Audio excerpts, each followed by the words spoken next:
ខ្ញុំឈ្មោះរីសូលីដាជាសិស្សថ្នាក់ទី12កនៅវិទ្យាល័យអង្គការលេស្ទូប្រជាពលរដ្ឋជំរាបសួរម្ដងទៀតនាងខ្ញុំឈ្មោះម៉ឺនសៀងម៉ៃជាសិស្សរៀនថ្នាក់ទី12នៃវិទ្យាល័យអង្គការលេស្ទូប្រជាពលរដ្ឋហើយពួកខ្ញុំទាំងពីរគឺជាសិស្សដែលទទួលបានឱកាសនៅក្នុងការចូលរួមកម្មវិធី12 Asia Girl Thai Peace Camp នៅក្នុងប្រទេសនេប៉ាល់នៅទីក្រុងកាថ្ម៉ាន់ឌូចឹងថ្ងៃនេះពួកខ្ញុំទាំងពីរនាក់នឹងធ្វើការចែករំលែកនៅបទពិសោធន៍ដំណើរការដែលពួកខ្ញុំទៅកាន់ប្រទេសនេប៉ាល់អ្វីដែលពួកខ្ញុំទទួលបាននៅពេលដែលពួកខ្ញុំទៅរៀនហើយអ្វីដែលពួកខ្ញុំជួបប្រទេសអ្វីដែលជាបទពិសោធន៍ដែលពួកខ្ញុំបានផ្លាស់ប្ដូរនិងរៀនពីវាចឹងដំបូងនៅពេលដែលខ្ញុំដឹងថាខ្ញុំបានទទួលបានឱកាសនៅក្នុងការចូលរួមនៅក្នុងកម្មវិធី Asia Girl Peace Camp នៅកាថ្ម៉ាន់ឌូប្រទេសនេប៉ាល់គម្រោងគូលើទី12ខ្ញុំមានអារម្មណ៍ថាសប្បាយចិត្តហើយនឹងរំភើបខ្លាំងព្រោះដោយសារតែខ្ញុំគិតថាទៅប្រកាសជាមានទទួលបាននៅមេរៀនបទពិសោធន៍ថ្មីៗជាច្រើនជាពិសេសគឺបាននៅក្នុងការជិះយន្តហោះព្រោះការជិះយន្តហោះគឺជាក្តីស្រមៃមួយដែលខ្ញុំបងតាំងពីនៅក្មេងហើយរំភើបខ្លាំងដោយសារតែបានទៅជួបជាមួយនឹងមិត្តភ័ក្តិដទៃទៀតនៅក្រៅប្រទេសហើយក៏បានទៅស្គាល់ពីពិភពលោកខាងក្រៅកាន់តែទូលំទូលាយអញ្ចឹងនៅពេលដំបូងដែលខ្ញុំចាប់ផ្ដើមឮថាខ្ញុំទទួលបានឱកាសនៅក្នុងការចូលរួមក្នុងកម្មវិធី AGTC នៅប្រទេសនេប៉ាល់ទីក្រុងកាថ្ម៉ាន់ឌូហ្នឹងហើយខ្ញុំមានអារម្មណ៍ថាវាពិតជាអីដែលគាត់និយាយការពិតមែនអត់ព្រោះការជិះយន្តហោះវាជាក្តីសុបិនមួយរបស់ខ្ញុំនៅក្នុងការសម្រេចវាបាននៅថ្ងៃអនាគតប៉ុន្តែខ្ញុំមិននឹកស្មានថាខ្លួនឯងអាចសម្រេចវាបាននៅក្នុងពេលដែលខ្ញុំកំពុងតែសិក្សាហើយមួយវិញទៀតការជិះយន្តហោះហ្នឹងវាជាអ្វីដែលខ្ញុំពងប្រាថ្នាតាំងពីខ្ញុំនៅទូចទេព្រោះខ្ញុំធ្លាប់តែលើកដៃវាយ hello ទៅលើយន្តហោះដែលហោះនៅលើមេឃតែចូលថាខ្លួនឯងអាចនឹងមានឱកាសបានជិះអត់ខ្ញុំអត់ដឹងថាខ្លួនឯងអាចនឹងបានជិះអញ្ចឹងនៅពេលដែលខ្ញុំចាប់ផ្ដើមឮថាខ្លួនឯងអាចទទួលបានឱកាសហ្នឹងទទួលបានបទពិសោធន៍ទៅសិក្សាមួយរយៈពេលខ្លីនៅក្នុងប្រទេសនេប៉ាល់ហើយបានធ្វើដំណើរតាមរយៈយន្តហោះទៀតខ្ញុំរត់តែសប្បាយចិត្តជាពិសេសគ្រួសារខ្ញុំគឺពួកគាត់សប្បាយចិត្តខ្លាំងមែនតើហើយពួកគាត់ក៏ជំរុញខ្ញុំខ្លាំងដែរហើយខ្ញុំគិតថាខ្ញុំប្រហែលជាមានការផ្លាស់ប្ដូរច្រើននៅពេលដែលខ្ញុំទទួលបានការសិក្សាពីខាងក្រៅហើយខ្ញុំពិតជាសប្បាយចិត្តមែនតើដែលខ្ញុំអាចទទួលបានឱកាសហ្នឹងហើយខ្ញុំក៏ទទួលបានចំណេះដឹងច្រើនដែរពីការធ្វើដំណើរជាមួយនឹងការទៅសិក្សានៅប្រទេសនេប៉ាល់ហ្នឹងអញ្ចឹងដោយសារតែការហោះហើរវាជារឿងដំបូងដែលខ្ញុំទៅចាប់ផ្ដើមធ្វើហើយវាក៏ជាលើកដំបូងរបស់ខ្ញុំអញ្ចឹងពួកខ្ញុំមានការភ័យនៅក្នុងការធ្វើដំណើរតាមរយៈជើងយន្តហោះហ្នឹងអញ្ចឹងហើយបានជាពួកខ្ញុំត្រូវការរៀបចំខ្លាំងមែនតើពួកខ្ញុំមើលតាំងពីរបៀបនៃការហោះហើរsearchមើលពីព័ត៌មានផ្សេងតម្រូវការចាំបាច់ពេលដែលកំពុងតែធ្វើដំណើរតាមរយៈជើងយន្តហោះហ្នឹងហើយតើនឹងជួបផលវិបាកអីខ្លះពេលដែលធ្វើដំណើរតាមយន្តហោះហ្នឹងព្រោះខ្ញុំគិតថាវាគឺជាលើកដំបូងរបស់ខ្ញុំអញ្ចឹងពួកខ្ញុំអត់មានចំណេះដឹងឬក៏អត់មានការដឹងឮអីច្រើនពីការហោះហើរអញ្ចឹងវាជាលើកដំបូងមួយដែលខ្ញុំត្រូវការរៀនសូត្រឲ្យដឹងឲ្យស្គាល់ដើម្បីអាចងាយស្រួលនៅក្នុងការធ្វើដំណើរតាមផ្លូវហ្នឹងហើយពួកខ្ញុំក៏បានត្រៀមច្រើនអ្នកមែនតើមិនតែប៉ុណ្ណោះសម្រាប់ការសិក្សានិង plan ពេលដែលទៅដល់ប្រទេសនេប៉ាល់ហ្នឹងតើពួកខ្ញុំត្រូវការអីខ្លះតើខ្ញុំនឹងសម្រាប់ថាខ្លួនឯងអាចទទួលបានអីពីពេលត្រឡប់មកវិញហើយពួកខ្ញុំក៏មានការសិក្សាច្រើនពីវប្បធម៌ខាងប្រទេសនេប៉ាល់ពីអាកាសធាតុពីសកម្មភាពប្រចាំថ្ងៃរបស់គេដើម្បីអាចឲ្យខ្លួនពួកខ្ញុំផ្ទាល់ហ្នឹងសម្របងាយស្រួលសម្របនៅក្នុងប្រទេសនេប៉ាល់ហ្នឹងហើយដោយដែរនិយាយទៅដែរអញ្ចឹងការហោះហើរលើកដំបូងរបស់ខ្ញុំគឺខ្ញុំត្រូវការណែនាំច្រើនហើយការរៀនសូត្រហ្នឹងក៏ច្រើនទៀតអញ្ចឹងវាអាចនិយាយបានថាវាជាផលលំបាកមួយដោយសារតែពួកខ្ញុំគ្រាន់តែរៀនពីរបៀបហោះហើរហ្នឹងនៅក្នុងតែត្រឹមទូរស័ព្ទទេពួកខ្ញុំអត់បានទទួលបាននៅបទពិសោធន៍ផ្ទាល់ទេអញ្ចឹងនៅពេលដែលយើងទទួលបានបទពិសោធន៍ផ្ទាល់គឺវាមានការខុសគ្នាតិចតួចពីអ្វីដែលយើងបានរៀនចេញពីទូរស័ព្ទមកថាតើយើងគួរធ្វើអីខ្លះអញ្ចឹងពេលដែលធ្វើដំណើរតាមជើងយន្តហោះពួកខ្ញុំក៏ជួបបញ្ហាតិចតួចដែរប៉ុន្តែវាមិនមែនជាបញ្ហាអីធំដែលរារាំងផ្លូវពួកខ្ញុំអាចទៅដល់ប្រទេសនេប៉ាល់បានទេឃើញថាពួកខ្ញុំអាចរកដំណោះស្រាយបានភ្លាមហើយចំណីអាហារហូបចុកអីក៏អត់មានជាការពិបាកដែរអញ្ចឹងផលវិបាកមួយនៅក្នុងការធ្វើដំណើរគឺឃើញថាប្រទេសគេគឺដូចប្រទេសយើងទេអញ្ចឹងក្នុងការតំណែងអីមួយចំនួនពួកខ្ញុំត្រូវតែមើលពីគំរូនិងពីអរិយាប័ត្រស្រុកគេសិនបានយើងអាចតំណែងឬក៏ចង់សួរនាំពីបញ្ហាអីដែលពួកខ្ញុំចង់ដឹងអញ្ចឹងក្នុងនេះវាអាចមានការលំបាកតិចតួចប៉ុន្តែអីទេពួកខ្ញុំអាចធ្វើទៅបានហើយខ្ញុំក៏សង្ឃឹមថាអ្នកដទៃដែលទៅក្រោយទៀតបងប្អូនដែលទៅក្រោយទៀតនឹងមិនមានការផិតភ័យព្រោះក្នុងនាមខ្ញុំជាអ្នកដែលទៅផ្ទាល់ហ្នឹងក៏មានការផិតភ័យដែរពីដំបូងតែតាមពិតទៅវាអត់ដូចជាអីដែលយើងគិតប្រហែលទេព្រោះថានៅពេលដែលយើងទៅជួបប្រទេសហ្នឹងបទពិសោធន៍ដែលយើងនឹងត្រូវធ្វើផ្ទាល់ហ្នឹងបាទយើងដឹងថាការពិតទៅគឺយើងអ្វីដែលយើងរៀននៅក្នុងអ្វីដែលយើងដឹងអ្វីដែលយើងខំប្រឹងស្វែងរកហ្នឹងគឺវាយ៉ាងហោចណាស់ក៏វាដូចទៅនឹងអ្វីដែលយើងជួបប្រទេសហើយអ្វីដែលយើងជួបប្រទេសហ្នឹងវាជាចំណេះដឹងយើងនៅក្នុងការដោះស្រាយវាហើយវាក៏មិនមែនជារឿងដែលពិបាកអីណាស់ដែរមុនពេលដែលខ្ញុំត្រូវរៀបចំទៅកាន់ប្រទេសនេប៉ាល់ចូលរួមកម្មវិធី AGPC ហ្នឹងគឺខ្ញុំបានរៀបចំច្រើនទាំងសម្ភារបំពាក់ទាំងឈុតដែលយើងត្រូវស្លៀកពាក់សម្រាប់តំណាងជាតិឈុតឡើង presentation ហើយនឹងខ្ញុំត្រូវសិក្សាពីអាកាសធាតុនៅស្រុកគេដែរព្រោះដោយសារតែអាកាសធាតុនៅខាងប្រទេសនេប៉ាល់ខុសពីនៅខ្មែរយើងអាចមានការតិចតិចតួចអញ្ចឹងខ្ញុំក៏ត្រូវគិតគូរទៅលើហ្នឹងគិតគូរទៅលើរបស់ប្រើប្រាស់ផ្សេងហើយចំពោះរឿងធ្វើដំណើរវិញវាជាការប៉ັດព្រោះដោយសារតែវាជាលើកដំបូងខ្ញុំជឿថាណាគេក៏តែមានបញ្ហាចម្លងពេលធ្វើដំណើរលើកដំបូងដែលជាក់ស្ដែងដោយពួកខ្ញុំជួបបញ្ហាពេលដែលយើងចេញពីបរិញ្ញាខ្មែរទៅកាន់ transit នៅកងជើឆៃណាខ្ញុំគិតថាវារៀងរលូនមែនព្រោះដោយសារពេលដែលយើងនៅបរិញ្ញាខ្មែរយើងអាចប្រស័យតាក់ទងជាមួយនឹងខាងក្រុមការងារជាភាសាខ្មែរប្រើប្រាស់តាក់ទងនេះបានតែដល់ពេលទៅដល់ខាងកងជើឆៃណាភាគច្រើនគេអត់សូវប្រើប្រាស់ភាសាអង់គ្លេសបានទេអញ្ចឹងទោះបីជាយើងមានអ៊ីនធឺណិតនៅក្នុងការប្រើប្រាស់វាក៏ពិបាកនៅក្នុងការទំនាក់ទំនងមួយគេដែរប៉ុន្តែនៅពេលដែលខ្ញុំទៅដល់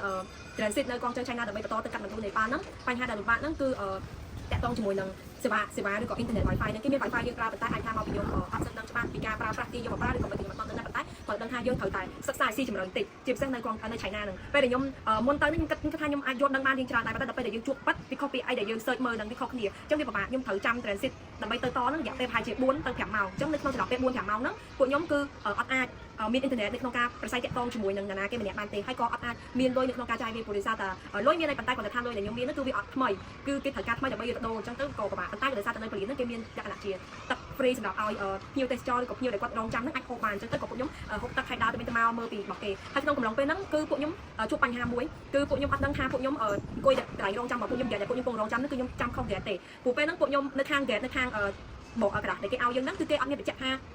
A 160ប្រមាណឬក៏130ឬក៏លេខប្រមាណគេដាក់តា gate A អញ្ចឹងពួកខ្ញុំអត់ដឹងពួកខ្ញុំគិតថាប្រហែលជាមានតែ gate A ក៏ពួកខ្ញុំទៅរក gate A ទៅតែដល់ពេលដែលប្រហែលជាសល់ពេលដូចជា1ម៉ោងជាងតិចតួចប្រហែលជា1ម៉ោងកន្លះទៅ2ម៉ោងបានពួកខ្ញុំមានអារម្មណ៍ថាពួកខ្ញុំដូចជាមកខុសកន្លែងព្រោះដោយសារកន្លែងដែលពួកខ្ញុំអង្គុយរងចាំហ្នឹងភ្ញៀវដែលមកអង្គុយមួយគ្នាគេចាប់ដើមទៅអស់ដើមដល់ពេលចុងក្រោយកន្លែងដែលពួកខ្ញុំអង្គុយហ្នឹងគឺនៅទីតែ2នាក់ឯងពួកខ្ញុំចាប់ដើមគិតគ្នាទៅវិញមកថាពួកខ្ញុំអង្គុយចាំកន្លែង gate ហ្នឹងត្រូវឬក៏ខុសហើយទៅបាទពួកខ្ញុំសម្រេចចិត្តទៅមើល board ពួកខ្ញុំទៅមើល board ច្រើនដងតែពួកខ្ញុំនៅតែគិតថាវាអត់មានអីត្រូវខុសទេដល់បន្ទាប់មកក៏មិត្តភក្តិខ្ញុំគាត់មានអារម្មណ៍ថាអត់សូវស្រួលមានអារម្មណ៍ដូចជាយើងរងចាំខុសកន្លែងឯងរងចាំខុស gate ហើយណាមួយម៉ោងយើងក៏សល់អត់ជួបដែរប្រហែលជា1ម៉ោងកន្លះទៅ2ម៉ោងទៀតអញ្ចឹងពួកខ្ញុំក៏សម្រេចចិត្តសួរមុនពេលហ្នឹងក៏ពួកខ្ញុំសួរគេដែរប៉ុន្តែក៏យើងអត់ទាន់បានទទួលដំណឹងច្បាស់ដែរព្រោះដោយសារប្របាក់នៅក្នុងការប្រស័យតាក់ទងដូចខ្ញុំនិយាយបាននិយាយតាំងពីដើមអញ្ចឹងតោះមកខ្ញុំក៏សួរទៅប៉ះចំអ្នកដែលគាត់ធ្វើការគាត់អាចប្រស័យតាក់ទងអង់គ្លេសជាមួយគ្នាបានខ្ញុំក៏សួរគាត់ក៏ប្រាប់ថាហ្គេតដែលខ្ញុំកំពុងរងចាំហ្នឹងមិនមែនកន្លែងខ្ញុំកំពុងអង្គុយទេគឺនៅជាន់ខាងលើមួយទៀតអញ្ចឹងពួកខ្ញុំពេលដែលដឹងហើយគឺពួកខ្ញុំត្រូវតែ make sure មកបន្ថែមទៀតគឺពួកខ្ញុំត្រូវ check សួរគេបញ្ជាក់ថាពួកខ្ញុំទៅពីកងជើទៅកាត់នឌូនេប៉ាល់អញ្ចឹងពួកខ្ញុំត្រូវបញ្ជាក់មួយគេហើយខាងគាត់ក៏គាត់ជាយើងប្រាប់យើងថាហ្នឹងហើយហ្គេត160ហ្នឹងគឺយើងត្រូវទៅកាត់នឌូនេប៉ាល់ហ្គេតដែលយើងកំពុងអង្គុយចាំហ្នឹងជាហ្គេតផ្សេងគេទៅអស់ហើយអញ្ចឹងពួកខ្ញុំមានអារម្មណ៍ថារៀងភ័យផងរៀងមានអារម្មណ៍ថារៀងតក់ស្លុតដែរព្រោះដោយសារតែពេលហ្នឹងទោះបីម៉ោងសល់រៀងយូរមែនប៉ុន្តែយើងដឹងហើយយើងត្រូវទៅចាំកន្លែងហ្គេតយ៉ាងហោចក៏បានមុន1ម៉ោងកន្លះឬក៏2ម៉ោងដែរអញ្ចឹងពួកខ្ញុំពេលដែលដឹងថាពួកខ្ញុំមកខុសកន្លែងពួកខ្ញុំប្រញាប់រត់ទៅលើដើម្បីទៅរកហ្គេតពេលដែលទៅដល់គឺជាសំណាងល្អដោយសារមានជនជាតិនេប៉ាល់គាត់ត្រូវទៅនេប៉ាល់ដែរគាត់ត្រូវទៅកាត់នឌូដែរគាត់ក៏ដើរមកសួរពួកខ្ញុំថាពួកខ្ញុំទៅកាត់នឌូនេប៉ាល់មែនដល់ពេលសួរគេទៅវិញទៅមកទៅពួកខ្ញុំក៏មានសួរថាពួកយើងទៅគោលដៅតែមួយអញ្ចឹងខ្ញុំមានអារម្មណ៍ថាសប្បាយចិត្តហើយមានអារម្មណ៍ថាជីវិតយើងរស់ឡើងវិញអញ្ចឹងព្រោះដោយសារតែមានការជួយពីបុគ្គលិកនៅខាងឆៃណាកន្លែងកងជើឆៃណាហ្នឹងហើយក៏យើងច្បាស់ថាអូខេហ្គេតដែលយើងមកអង្គុយចាំគេមានក្តារធំៗដាក់បញ្ជាក់ថាពីកងជើទៅកាត់នឌូនៅម៉ោងប៉ុណ្នេះហើយហ្គេតប៉ុណ្ណឹងអញ្ចឹងក៏ពួកខ្ញុំមានអារម្មណ៍ថាសប្បាយចិត្តឡើងវិញហើយចំណុចនេះគឺជាមេរៀនមួយដែលចាប់បាច់ខ្លាំងមែនតើចំពោះអ្នកដែលគាត់ហោះហើរលើកដំបូងមិនថាហោះហើរលើកដំបូងឬក៏ហោះហើរប្រហែលលើកទេសម្រាប់ខ្ញុំគឺនៅប្រទេសចិនរៀង copy ហ្គេតដទៃគាត់គ្រាន់ដាក់ជាអក្សរ ABC គាត់មានដាក់លេខប្រហែលទេអញ្ចឹងទៅក៏វាពិបាកអញ្ចឹងយើងត្រូវធ្វើការហ៊ានសួរហ៊ាននិយាយជាមួយគេទោះបីបើសិនជាភាសាអង់គ្លេសប្រើប្រាស់កាត់ក៏យើងត្រូវព្យាយាមសួរដែរដើម្បីកុំឲ្យខុសពេលនោះបើសិនជាពួកខ្ញុំអត់សួរទេខ្ញុំគិតថាពួកខ្ញុំប្រកាសជាអាច let ប៉ុន្តែដោយសារតែអរគុណទៅដល់ខាងគាត់ដែលគាត់បានជួយបើគាត់បានណែនាំទៅបងពួកខ្ញុំបានទៅដល់ហ្គេតហើយក៏អង្គុយចាំដើម្បីត្រៀមផាសហើរទៀតចំណែកឯបញ្ហាលំបាកមួយទៀតវិញគឺនៅលើយន្តហោះខ្ញុំមិនមែនជាមនុស្សដែលពលលក្ខណៈជាយើងយន្តបែបហ្នឹងឯងដោយសារតែពេលខ្ញុំជីណាជីអីគឺខ្ញុំមិនដែលពលទេដល់ពេលឡើងជីយន្តហោះលើកដំបូងពេលដែលឡើងពេលដែលយន្តហោះចាប់ដើមឡើងខ្ញុំមានអារម្មណ៍ថាវាឡើងផុបឡើងទៅលើហើយនៅពេលដែលធ្វើដំណើរកាន់តែខ្ពស់ទៅខ្ញុំមានអារម្មណ៍ថាវាកាន់តែអារម្មណ៍ហ្នឹងគឺអារម្មណ៍ថ្មីមែនតើខ្ញុំដែលដឹងថាអារម្មណ៍នៃការយន្តហោះហ្នឹងគឺវាបែបហ្នឹងហើយខ្ញុំមានអារម្មណ៍អត់ដឹងថាខ្លួនឯងហ្នឹងគឺចាប់ដើមពលទេខ្ញុំគាត់មានអារម្មណ៍ថាយើងធីងថងហងលឹកតិចហើយមានអារម្មណ៍ថាយើងពិបាកនៅក្នុងការរៀនដកដង្ហើមព្រោះយើងកាន់តែឡើងខ្ពស់សម្ពាធវាកាន់ឡើងដែរអញ្ចឹងទៅក៏ខ្ញុំគិតថាខ្លួនឯងចាប់ដើមរៀនពោយន្តហោះប៉ុន្តែដោយសារតែមិត្តភក្តិខ្ញុំគាត់បានយកឆ្នាំទៅក៏ពួកខ្ញុំលេបឆ្នាំហើយក៏ពួកខ្ញុំព្យាយាមនិយាយពីគ្នាទៅវិញទៅមកនិយាយលេងមើលទៅពីខាងក្រៅទៅក៏ខ្ញុំធូរតែខ្ញុំសុំស្ដាំបើសិនជាអ្នកដែលគាត់ទៅលើក្រោយឲ្យគាត់ធ្វើការយកលក្ខណៈជា score សម្រាប់ឌៀមពេលដែលគាត់ឡើងហ្នឹងពេលដែលគាត់ fly ឡើងលើហ្នឹងឬក៏គាត់ត្រូវចេះសួរទុកចេះមើលគ្នាថាអស់មិនហើយព្រោះដោយសារតែវាជាការហៅលើដំបូងអញ្ចឹងបើសិនជាអ្នកដែលគាត់អត់អាចត្រៀមបុគ្គលិកលក្ខណៈហើយទេខ្ញុំគិតថាគាត់អាចនឹងមានទុកលំបាកព្រោះដោយសារតែពេលទៅហ្នឹងខ្ញុំពិបាកអញ្ចឹងតែដោយសារតែពួកខ្ញុំចេះជួយគ្នាទៅវិញទៅមកក៏អត់អីប៉ុន្តែពេលដែលត្រឡប់មកវិញខ្ញុំរៀងគ្រប់គ្រងខ្លាំងព្រោះដោយសារអីព្រោះដោយសារតែខ្ញុំរៀងអស់កម្លាំងរៀងហត់ដោយសារតែពួកយើងត្រូវធ្វើដំណើរទាំងយប់ពួកយើងធ្វើដំណើរចេញមកខ្មែរចេញពីកាត់នឌូនេប៉ាល់មកកងជើឆៃណាវិញខ្ទង់ម៉ោង11 12យប់អញ្ចឹងខ្ញុំរៀងហត់អញ្ចឹងចន្លោះពេលដែលមកតដំណើររហូតពីកងជើឆៃណាមកដល់ភ្នំពេញកម្ពុជាហ្នឹងទៅដល់ពួកខ្ញុំដល់វាខ្ទង់ម៉ោង9 10ព្រឹកអីអញ្ចឹងខ្ញុំហត់រៀងបាក់កម្លាំងគឺខ្ញុំពិតជាទ្រុឌទ្រោមហើយពិតជាមានអារម្មណ៍ថាហត់ហើយនឹងរៀងចង់ពោជាមួយនឹងលើយន្តហោះម្ហូបក៏ខ្ញុំហូបសិនបានដែរនេះចំពោះខ្ញុំម្ហូបណាខ្ញុំហូបបានចាំហូបពីខាងខ្ញុំហូបសិនបានទេព្រោះដោយសារតែខ្ញុំអត់សូវចេះញ៉ាំម្ហូបនៅលើយន្តហោះប្រហែលទេតែបើសិនជាអ្នកដែលគាត់រៀងពិបាកជាងខ្ញុំសង្ឃឹមថាគាត់នឹងព្យាយាមសម្របព្រោះដោយសារតែបើសិនជាម្ហូបខ្លះយកចេះហូបក៏មានជានំប៉័ងឬក៏មានជាទឹកក្រូចអីផ្សេងៗញ៉ាំដើម្បីលាងមាត់អញ្ចឹងបន្ទាប់ពីពេលដែលខ្ញុំចេញពីកងជើឆៃណាបញ្ហាដែលខ្ញុំជួបនៅលើពលាននៅក្នុងពលានហើយខ្ញុំក៏បន្តជើងហាមកដល់កាត់នឌូនេប៉ាល់អញ្ចឹងពេលដែលមកដល់កាត់នឌូនេប៉ាល់ហ្នឹងគឺអត់ឈប់នៅកន្លែងពលានយកហ្មងមានខាងឡើងក្រុងគេមកយកដល់កន្លែងយន្តហោះព្រោះដោយសារតែពីកន្លែងយន្តហោះចុះនឹងទៅដល់កន្លែងពលានហ្នឹងនិយាយឆ្ងាយខ្ញុំក៏ត្រូវធ្វើដំណើរតាមឡើងក្រុងបន្តទៅកន្លែងពលានយន្តហោះអញ្ចឹងពេលដល់ទៅដល់ពលានយន្តហោះដំបូងហ្នឹងខ្ញុំក៏អត់សូវមានអារម្មណ៍ថ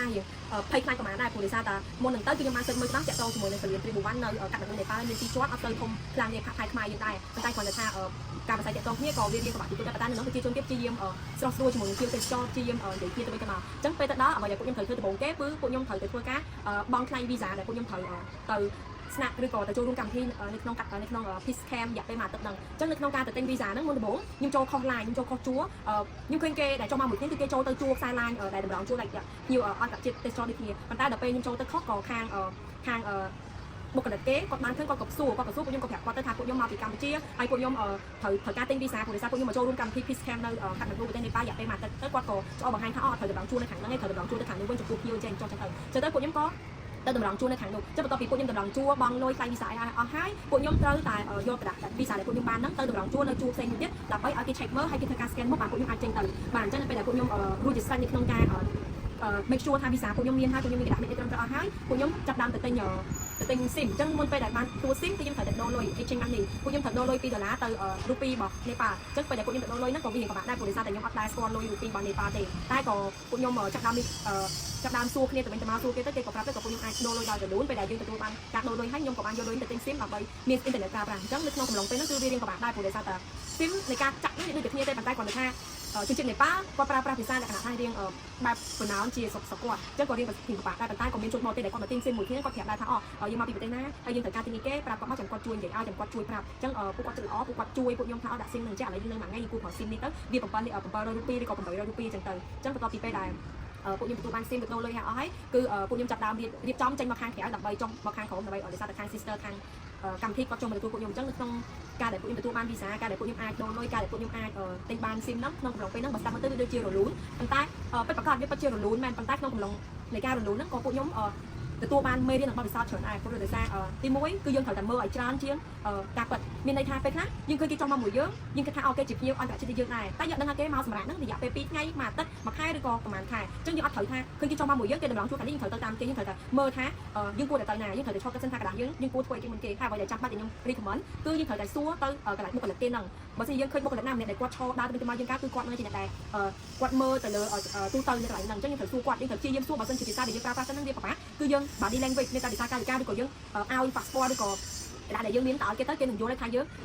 ងមកប្រហែលថ្ងៃយើងជាភ្ញៀវទេសចរឬក៏យ៉ាងម៉េចយើងព្យាយាមនិយាយជាមួយគេទៅបន្ទាប់មកគាត់នឹងចង់បង្ហាញថាយើងគួរទៅកន្លែងណាបន្ទាប់មកនៅពេលដែលយើងទៅកន្លែង visa កន្លែងដែលចាំបាច់ដំបូងគេគឺ visa បើមិនយកមាន visa ទេគឺយើងអាចចូលទៅកន្លែងដើម្បីដូរលុយដើម្បី scan មុខដើម្បីបានចូលទៅខាងក្នុងពលានគេទេអញ្ចឹងត្រូវទិញ visa ដំបូងគេពេលដែលយើងទិញ visa យើងត្រូវសង្កេតមើលបន្ទាប់ទៀតថាអ្នកដែលទិញ visa ជាមួយយើងអ្នកតម្រង់ជួរមួយគ្នាហ្នឹងពេលដែលគាត់ទិញឲ្យគាត់ទៅណាអញ្ចឹងត្រូវសង្កេតមើលយើងត្រូវសង្កេតមើលត្រូវគិតថាអូអញ្ចឹងទិញ visa ឲ្យគេនាំយើងទៅតម្រង់ជួរដើម្បីឲ្យទៅដាក់មកប័ណ្ណដែលយើងមាន visa ដែលយើងមាន passport មានកណ្ដាស់ដែលយើងត្រូវឆ្លងដែនហ្នឹងទៅឲ្យខាងបុគ្គលិកគេអញ្ចឹងគេនឹងធ្វើការ check មើលហើយគេ scan មុខថតមើលមុខយើងបាទយើងអាចចូលទៅក្នុងពលានដើម្បីទៅដកអីវ៉ាន់ហើយដើម្បីទៅដូរលុយដើម្បីទៅទិញ SIM កាតនឹងអាចចេញទៅខាងក្រៅបានអញ្ចឹងវាគឺជាបញ្ហាមួយប៉ុន្តែក៏ជាមេរៀនមួយដែលល្អដែរដែលពួកខ្ញុំទទួលបានវាហើយនឹងយល់ដឹងបន្ថែមអញ្ចឹងពេលដែលពួកខ្ញុំបានចុះមកដល់កន្លែងពលានហោះគីមហ្នឹងគឺពួកខ្ញុំត្រូវបង់លុយថ្លៃ visa ក្នុងឡងពេលដែលរងចាំការបង់លុយថ្លៃ visa ហ្នឹងគឺពួកខ្ញុំបានជួបសមាជិកផ្សេងទៀតដែលពួកគាត់មកពីប្រទេសមីយ៉ាន់ម៉ាហើយពួកគាត់មានការរីករាយមែនតើអញ្ចឹងពេលដែលយើងទៅធ្វើដំណើរលើកទី1ហើយពេលទៅដល់កន្លែងហើយយើងបានជួបសមាជិកផ្សេងទៀតដែលយើងធ្លាប់លេងឆាតជាមួយមានអារម្មណ៍ថាគាត់ក្តៅហើយសប្បាយចិត្តខ្លាំងមែនតើព្រោះគិតមើលថាបើសិនជាយើងធ្លាប់លេងមួយគ្នាពេលឆាតថាកម្រងនឹងរៀបកម្រងនឹងធ្វើអីជុំគ្នាអញ្ចឹងនៅពេលដែលយើងចុះមកដល់ពលានហើយយើងមកចុះមកជុំគ្នាមកជួបគ្នាទាំងទៀតមានអារម្មណ៍ថាសប្បាយចិត្តខ្លាំងមែនតើអញ្ចឹងបន្ទាប់ពីពួកយើងបា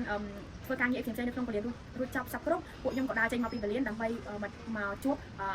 បងស្រីដាវីកាជាមួយនឹងបងស្រីមីងសាដែលពួកគាត់ទាំងពីរហ្នឹងនឹងមកយកពួកយើងទៅ camp អញ្ចឹងពេលដែលពួកខ្ញុំចេញមកក្រៅគឺពួកគាត់ឈរចាំនៅក្រៅហ្នឹងឯងជាមួយនឹងកាន់ផ្លាកមួយដែលសរសេរថា 12 Asian Girl Thai Peace Camp ហ្នឹងនៅមុខហ្នឹងអញ្ចឹងពេលដែលខ្ញុំឃើញផ្លាកហ្នឹងហើយខ្ញុំក៏ឃើញពួកគាត់ដែរព្រោះពេលដែលពួកគាត់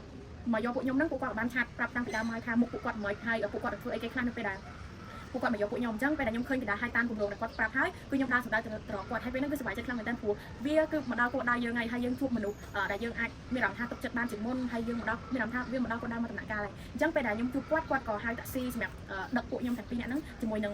សមាជិកខាងមីយ៉ាន់ម៉ាហ្នឹងទៅជាមួយគ្នាដែរអញ្ចឹងពេលដែលទៅដល់ camp សំដៅពេលដែលនៅតាមផ្លូវពេលដែលនៅតាមផ្លូវយើងឃើញថាពេលហ្នឹងគឺម៉ោងវា12យប់ហើយអញ្ចឹងទៅតាមផ្លូវគឺស្ងាត់ជាងងប៉ុន្តែនៅប្រទេសនេប៉ាល់មានអារម្មណ៍ថាអាកាសធាតុគេគឺអំណោយផលមែនតើលហើយក៏លហើយស្រួលអាកាសធាតុក៏ត្រជាក់ហើយជុំវិញហ្នឹងគឺនៅមានភ្លើងព្រាកមានអារម្មណ៍ថាថ្មីមែនតើសម្រាប់ពួកខ្ញុំដែលជាអ្នកធ្វើដំណើរដំបូងហ្នឹងហើយមានអារម្មណ៍ថាសប្បាយចិត្តខ្លាំងមែនតើព្រោះនៅជាលើតាក់ស៊ីហ្នឹងហើយទីក្រុងតាក់ស៊ីគាត់បើកភ្លេងកំដរជាមួយនឹងអាកាសធាតុរបស់ទីក្រុងនេប៉ាល់ទីក្រុងកាត់ម៉ាន់ឌូហ្នឹងហើយមានអារម្មណ៍ថាកាន់តែសប្បាយចិត្តហើយបន្ទាប់មកពេលដែលពួកខ្ញុំធ្វើដំណើរទៅដល់ camp ហ្នឹងគឺមានសន្តិសុខសម្រាប់គាត់បើកទ្វារចេញចូលហើយតាមរូបរាងនៃ camp កន្លែងដែលយើងស្នាក់នៅហ្នឹងឃើញថាគឺមានសន្តិសុខអីត្រឹមត្រូវហើយអត់មានមនុស្សប្រុសអីនៅក្បែរហ្នឹងនៅញ៉ៃនៅម្ដុំហ្នឹងឯងហើយគាត់មានមនុស្សប្រុសនៅស្នាក់នៅម្ដុំហ្នឹងឯងអញ្ចឹងបានន័យថាវាពិតជា peace វាពិតជាសន្តិភាព វាពិតជាសុខសុវត្ថិភាពសម្រាប់មនុស្សស្រីសម្រាប់ក្មេងស្រីដែលធ្វើការចូលរួមក្នុងកម្មវិធីហ្នឹងអញ្ចឹងពេលដែលខ្ញុំចូលទៅដល់ភ្លាមឃើញថាបងស្រីដែលវិការជាមួយនឹងបងស្រីមីងសាហ្នឹងពួកគាត់បានរៀបចំការទទួលស្វាគមន៍ពួកខ្ញុំដោយរាក់ទាក់មែនទែនទោះបីជាពេលហ្នឹងគឺយប់ពេលកណ្ដាលគ្រាក្រោយក៏ពួកគាត់មានការស្វាគមន៍របៀបបែបប្រជាជននេប៉ាល់ដែរគឺពួកគាត់មានកសែងពណ៌សឬក៏កសែងពណ៌លឿងមួយហ្នឹងសម្រាប់ពាក់ទទួលស្វាគមន៍ពួកខ្ញុំឲ្យមានរស់នៅដោយសុខសុវត្ថិភាពជាមួយនឹងស្នាក់មង្គលជាមួយនឹងសមាជិកដទៃទៀតហើយនឹងមានការសញ្ញាចុះឈ្មោះការសញ្ញាចុះឈ្មោះនិងប្រាប់ពីអ៊ីមែលលេខទូរស័ព្ទយើងដើម្បីងាយស្រួលទំនាក់ទំនងនៅលើกระดาษដែលគាត់បានឲ្យពួកយើងសញ្ញានឹងបន្ទាប់ពីពួកយើងបានបំពេញបាត់សម្រាប់ចូលស្នាក់នៅរួចពួកយើងក៏រើអីវ៉ាន់វ៉ាលីហ្នឹងសម្រាប់ទៅបន្ទប់របស់យើងហើយអីដែលកាន់តែធ្វើខ្ញុំសប្បាយចិត្តជាងគេគឺពេលដែលខ្ញុំបានចូលទៅដល់កន្លែងទីធ្លាដែលសម្រាប់ក្មេងៗស្រីៗយើងស្នាក់នៅក្នុងរងពេលចូលរួមកម្មវិធីហ្នឹងគឺទៅដល់គឺខ្ញុំបានចូលញ៉ាំបាយមុនគេទូម៉ោង 2 ដល់កន្លែងពួកខ្ញុំនៅតែមានម្ហូបញ៉ាំដល់ពួកគេទឹកស្វាគមន៍សម្រាប់អ្នកដែលមកបន្តទៀតអញ្ចឹងពេលដែលចូលមកដល់រោងបាយភ្លាមគឺខ្ញុំមានអារម្មណ៍ថាវាធំស្លាល្អសម្រាប់ក្មេងៗស្រីៗចូលមកញ៉ាំបាយមួយគ្នាចូលមកចែកគ្នាចូលមកគឺមានម្ហូបមានអីហើយចូលមកដល់យើងឃ្លានពេលដែលយើងទៅលើយន្តហោះខ្ញុំបានញ៉ាំបាយទៀតគឺកាន់តែធ្វើឲ្យខ្ញុំសប្បាយចិត្តរៀងកក់ក្ដៅជាងមុនហើយពេលដែលញ៉ាំបាយរួចគឺគេតម្រូវឲ្យពួកខ្ញុំនឹងលាងចានខ្លួនឯងអញ្ចឹងវាអាចជាកាតព្វកិច្ចមួយដែលវាអត់ធំដុំទេវាធ្វើឲ្យយើងមានអារម្មណ៍ថាហូមមានអារម្មណ៍ថានៅផ្ទះអញ្ចឹងពេលយើងញ៉ាំបាយរួចលាងចានខ្លួនឯងហើយបងស្រីក៏នាំពួកខ្ញុំទៅកន្លែងស្នាក់នៅអញ្ចឹងកន្លែងស្នាក់នៅវាឆ្ងាយប្រហែលពីកន្លែងញ៉ាំបាយហ្នឹងឯងគឺយើងត្រូវដើរទៅហើយសម្រាប់ពួកខ្ញុំ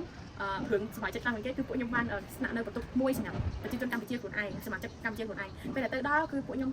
បងស្រីគាត់នាំពួកខ្ញុំទៅបន្ទប់ដែលពួកខ្ញុំត្រូវស្នាក់នៅហើយបន្ទប់ពួកខ្ញុំត្រូវស្នាក់នៅគឺនៅជាន់ទី2ដោយជួរដែលនៅស្នាក់នៅហ្នឹងគឺមាន2ជាន់ប៉ុន្តែមានច្រើនបន្ទប់អញ្ចឹងណាហើយពេលដែលពួកខ្ញុំបានទៅនៅជាន់ទី2បាក់គឺបន្ទប់មកឃើញរូបរាងរបស់បន្ទប់នេះមានអារម្មណ៍ថាកាន់តែសប្បាយចិត្តជាងមុនទៀតព្រោះបន្ទប់ក្នុងបន្ទប់នេះគឺវាធំទូលាយល្អមានក្រែ2សម្រាប់សមាជិក2ព្រោះពួកខ្ញុំខ្មែរតែ2អញ្ចឹងពួកខ្ញុំក្នុងស្នាក់នៅក្នុងបន្ទប់ខ្មែរជាមួយគ្នាអញ្ចឹងមានអារម្មណ៍ថាវាកាន់តែមានផាសុកភាពវាកាន់តែកក់ក្ដៅជាងមុនហើយក្រែ2ហ្នឹងគឺចែកម្លែកគ្នាគេនៅក្នុងនោះមានទូសម្រាប់ខ្លួនឯងដាក់ហើយមានកន្លែងសម្រាប់យួរកៅអៅមានកន្លែងសម្រាប់ដាក់កៅអៅយើងមកហើយពេលដែលខ្ញុំទៅដល់ពេលនោះទោះបីជាហត់ពីការជិះយន្តហោះយ៉ាងណាក៏ដោយក៏មានអារម្មណ៍ថាសប្បាយចិត្តហើយកក់ក្ដៅដែរបើវាមកឃើញតុក៏ស្អាតហើយតម្រូវការអីក៏គេមានឲ្យយើងមានទាំងទឹកមានទាំងបន្ទប់ទឹកអីក៏ធំទូលាយហើយក៏មានច្រើនបន្ទប់សម្រាប់ឲ្យយើងទាំងមួយទឹកទាំងបាត់ជើងអីផ្សេងៗហ្នឹងហើយក្នុងករណីនេះពួកគាត់ក៏បានកាត់ថាបើសិនជាខ្ញុំឃ្លានពាក់កណ្ដាលយប់គឺនៅក្នុងកន្លែងរោងបាយនេះគឺគេមានចំណីចម្រុះអីទឹកដោះគោឬក៏ម្សៅទឹកដោះគោឬក៏ទឹកក្ដៅទឹកជាអីអាចយើងចង់ទៅញ៉ាំបានអញ្ចឹងមានអារម្មណ៍ថាវា free ដល់វាមានសេរីភាពវាកក់ក្ដៅវាដូចជាយើងស្នាក់នៅផ្ទះយើងអញ្ចឹងមានអារម្មណ៍ថាសប្បាយចិត្តមែនតើហើយសម្រាប់ទីធ្លានៅកន្លែងនេះគឺធំគឺរុក្ខជាតិពោពេញនឹងហ្មងហើយវាសម្បូរដោយពណ៌បៃតងមានអារម្មណ៍ថា fresh ខ្លាំងមែនតើហើយជាពិសេសពេលដែលថ្ងៃដែលខ្ញុំចូលគេហ្នឹងគឺអាកាសធាតុល្អអត់មានជាការរំខានទេគាត់ថាវាតែចិត្តតិចតួចដែលវាខុសពីខ្មែរយើងប៉ុន្តែវាអត់មានជាបញ្ហាអីធំដុំទេហើយពេលក្រោកព្រឹកឡើងហ្នឹងឃើញថាវា fresh ព្រោះថាវាកន្លែងថ្មីហើយវាមានអារម្មណ៍ថាកក់ក្ដៅហើ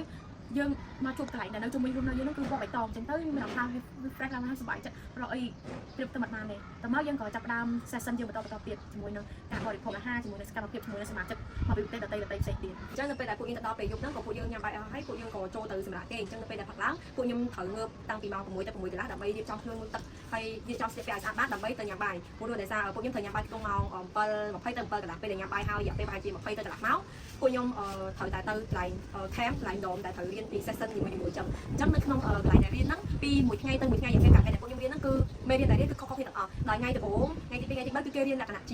ាមេរៀនដែលបញ្យល់តាក់ទងជាមួយនឹងគំនិតទូទៅភាពទូលំទូលាយការយល់ឃើញការតាំងចិត្តអីផ្សេងៗជាក់ស្ដែងខ្ញុំចាំមួយគឺរៀនតាក់ទងជាមួយនឹងស្វែងយល់ពីគ្នាដែលគាត់បានឲ្យយើងចាប់ដៃគូពេលហ្នឹងខ្ញុំចាំដៃគូរបស់ខ្ញុំដូចជាអូនីសាគាត់មកពីប្រទេសបង់ក្លាដេសអញ្ចឹងពេលហ្នឹងគឺខ្ញុំចាប់ដៃគូមួយគាត់ដោយពួកខ្ញុំត្រូវស្វែងយល់ពីគ្នាត្រូវសួរពីគ្នាពីគាត់ថាអូខេឥឡូវគាត់ឈ្មោះអីគេហើយគាត់ចិត្តគាត់អីគេគាត់មកពីសាលាណាហើយគាត់មានទង្វើល្អអ្វីដែលជារបស់គាត់មានថាគាត់ធ្វើអ្វីដែលល្អពីមុនមកបន្ទាប់មកពេលដែលគាត់ពេលដែលខ្ញុំដឹងពីគាត់ហើយខ្ញុំចាប់តាមប្រាប់គាត់ថាខ្ញុំឈ្មោះអីគេខ្ញុំមកពីប្រទេសណាខ្ញុំចិត្តអីគេខ្ញុំចិត្តញ៉ាំអីគេហើយពេលទៅនេះចិត្តធ្វើអីគេចឹងទៅអញ្ចឹងខ្ញុំគិតថានៅក្នុងមេរៀនដែលគាត់ឲ្យយើងធ្វើហ្នឹងអាចទៅទូអស់នេះគឺធ្វើឲ្យពួកខ្ញុំយល់ពីគ្នាមានន័យថាពួកយើងមកពីប្រទេសផ្សេងគ្នាមកពីកន្លែងរស់នៅតំបន់ផ្សេងគ្នាប៉ុន្តែពួកយើងអាចរកអានគ្នាឬក៏ communicate មួយគ្នា connect មួយគ្នានឹងលឿនអញ្ចឹងបានរយៈពេលតាមមួយថ្ងៃខ្ញុំមានអារម្មណ៍ថាសប្បាយចិត្តហើយមានអារម្មណ៍ថាអត់មានអារម្មណ៍ថា lonely ទេព្រោះដោយសារពីដំបូងខ្ញុំក៏មានអារម្មណ៍ថាទៅតែ2នាក់អញ្ចឹងយើងពិបាកនៅក្នុងការចុះសម្រុងមួយគេអញ្ចឹងតែដល់ពេលមែនតើទៅ session មេរៀនដែលគេឲ្យយើងរៀនពីមួយថ្ងៃទៅមួយថ្ងៃធ្វើឲ្យពួកខ្ញុំចាប់តាមចិត្តបង្កើតទំនាក់ទំនងថ្មីមានមិត្តភក្តិថ្មីមកពីតំបន់ផ្សេងគ្នាមានដូចជាបង់ក្លាដេសមកពីប្រទេសនេប៉ាល់ផ្ទាល់មកពីប្រទេសថៃប៉ាគីស្ថានឥណ្ឌាហើយប្រទេសផ្សេងជាច្រើនទៀតហើយនៅមានមេរៀនជាច្រើនទៀតដែលគាត់បានប្រៀបពួកយើងដោយមេរៀនមួយទៀតខ្ញុំចាំគឺគាត់ឲ្យយើងគាត់មានกระดาษជារូបមុខមួយដូចជាម៉ាស់មុខមួយហ្នឹងគាត់ឲ្យយើងបន្តមកគាត់ឲ្យយើងគូខាងក្រោយនៃរូបហ្នឹងហើយគាត់ឲ្យយើងកាត់មកដែលមានខាងលើនៅក្នុងរូបហ្នឹងគឺខ្ញុំបានកាត់វាអត់នៅក្នុងរបស់គេគឺខ្ញុំកាត់វាឲ្យចេញជាសក់តែស្អីទៅនៅកន្លែងមុខនេះវារៀងកំ pl ែងតិចព្រោះពេលនេះខ្ញុំជ្រុលជាកាត់វាអត់មានអាខាងលើចុះទៅខ្ញុំក៏ឆ្នៃវាឲ្យមានសក់ដែរបើគិតទៅវា pl ែងខុសពីគេមួយដែរវាស្រួលរកមើលអញ្ចឹងនៅក្នុងអត្ថន័យនៃម៉ាស់នៃរូបហ្នឹងគឺទី1រូបដែលគាត់ឲ្យយើងមកហ្នឹងនៅខាងក្រៅដែលយើងមើលឃើញនេះគឺជាមនុស្សម្នាក់ដែរ សបាយអត់មានទុកលំដាច់អត់មានទុកលំបាកនិយាយទៅគឺអត់មានកង្វល់ទាំងអស់មើលមកគឺមនុស្សធម្មតាសបាយខ្ញុំនិយាយប៉ុន្តែនៅខាងក្រៅដែលគាត់ឲ្យយើងគូឲ្យយើងកាត់ហ្នឹងគឺឲ្យយើងគូអ្វីដែលជា inside របស់យើងអញ្ចឹងមានន័យថានៅខាងក្រៅគឺភាព outside របស់យើងគឺយើងអញញឹមសបាយមើលទៅជាមនុស្សដែល friendly មើលទៅជាមនុស្សដែលអត់មានបញ្ហាដែលមានទុកកង្វល់ប៉ុន្តែនៅ inside របស់យើងដែលយើងគូ design វាខ្លួនឯងគឺមានបញ្ហា stress មាន stress ហ្នឹងគឺ stress ទៅលើគេទៅលើបញ្ហាផ្សេងៗតាក់ទងមួយគឺគ្រួសារឬក៏រឿងការរៀនសូត្រឬក៏យើងមិនមែនជាមនុស្សដែលអញញឹមមិនគាត់ថាការញញឹមរបស់យើងគឺបញ្ជាក់ថាយើងជាមនុស្សដែលសប្បាយចិត្តរហូតដែលយើងក៏មានទុកលំបាកដែរអញ្ចឹងនៅក្នុងការដែលរៀនពីមេរៀនមួយហ្នឹងគឺខ្ញុំមានអារម្មណ៍ថាបទពិសោធន៍ថ្មីដែរព្រោះដោយសារតែខ្ញុំអាចមានពេលនៅក្នុងការគិតមកលើខ្លួនឯងថាខ្ញុំអញញឹមគ្រប់ពេលនៅខាងក្រៅនេះតែខ្ញុំជាមនុស្សដែលសប្បាយចិត្តរីករាយរហូតរីករាយគ្រប់ពេលរីករាយគ្រប់ស្ថានភាពឬក៏វាជាការដែលយើងធ្វើវាមកខាងក្រៅដើម្បីកុំឲ្យអ្នកដទៃមានអារម្មណ៍ថាមិនបានគាត់មុខស្អុយអញ្ចឹងឬក៏មិនអញ្ចឹងនៅក្នុងការរៀនហ្នឹងគឺវាខ្ញុំគិតថាវាល្អមែនតើហើយវាធ្វើឲ្យខ្ញុំមានពេលមួយដកគ្នាសម្រាប់គិតថាតើខ្លួនខ្ញុំបញ្ចេញទៅខាងក្រៅហ្នឹងវាអាចនឹងប៉ះពាល់ដល់អ្នកដទៃឬក៏ជួយដល់ខ្លួនឯងឬក៏យ៉ាងម៉េចហើយខាងក្នុងរបស់ខ្ញុំហ្នឹងគឺវាពិតជាដូចខាងក្រៅដែលខ្ញុំបង្ហាញទៅហ្នឹងឬក៏ជាការដែលសម្ដែងមួយដែលការសម្ដែងនេះគឺតកតងការសម្ដែងដែលយើងតែលក្ខណៈថាចេះអត់ធ្មត់ជាយាមតំណងមួយគេហើយនៅក្នុង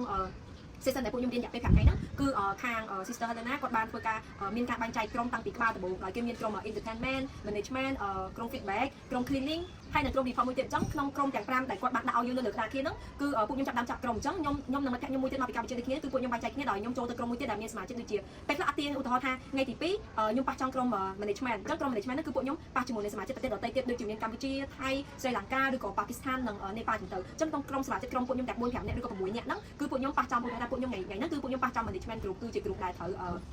ូវរៀបចំចាត់ចែងមើលទូទៅអញ្ចឹងពួកខ្ញុំចាប់ដើមគិតថាអូខេអញ្ចឹងពួកខ្ញុំចាប់ដើមអនុវត្តពេលដែលពួកខ្ញុំប៉ះចំទូនីតិមួយហ្នឹងពួកខ្ញុំចាប់ដើមគិតគ្នាអនុវត្តភ្លាមអញ្ចឹងដោយសារតែមិត្តភក្តិខ្ញុំគាត់មកពីថៃឡែនគាត់រៀបប្របាក់នៅក្នុងការផ្សាយតតងគ្នាអញ្ចឹងពួកខ្ញុំក៏ចាប់ដើមព្យាយាមប្រើប្រាស់អ៊ីនធឺណិតឬក៏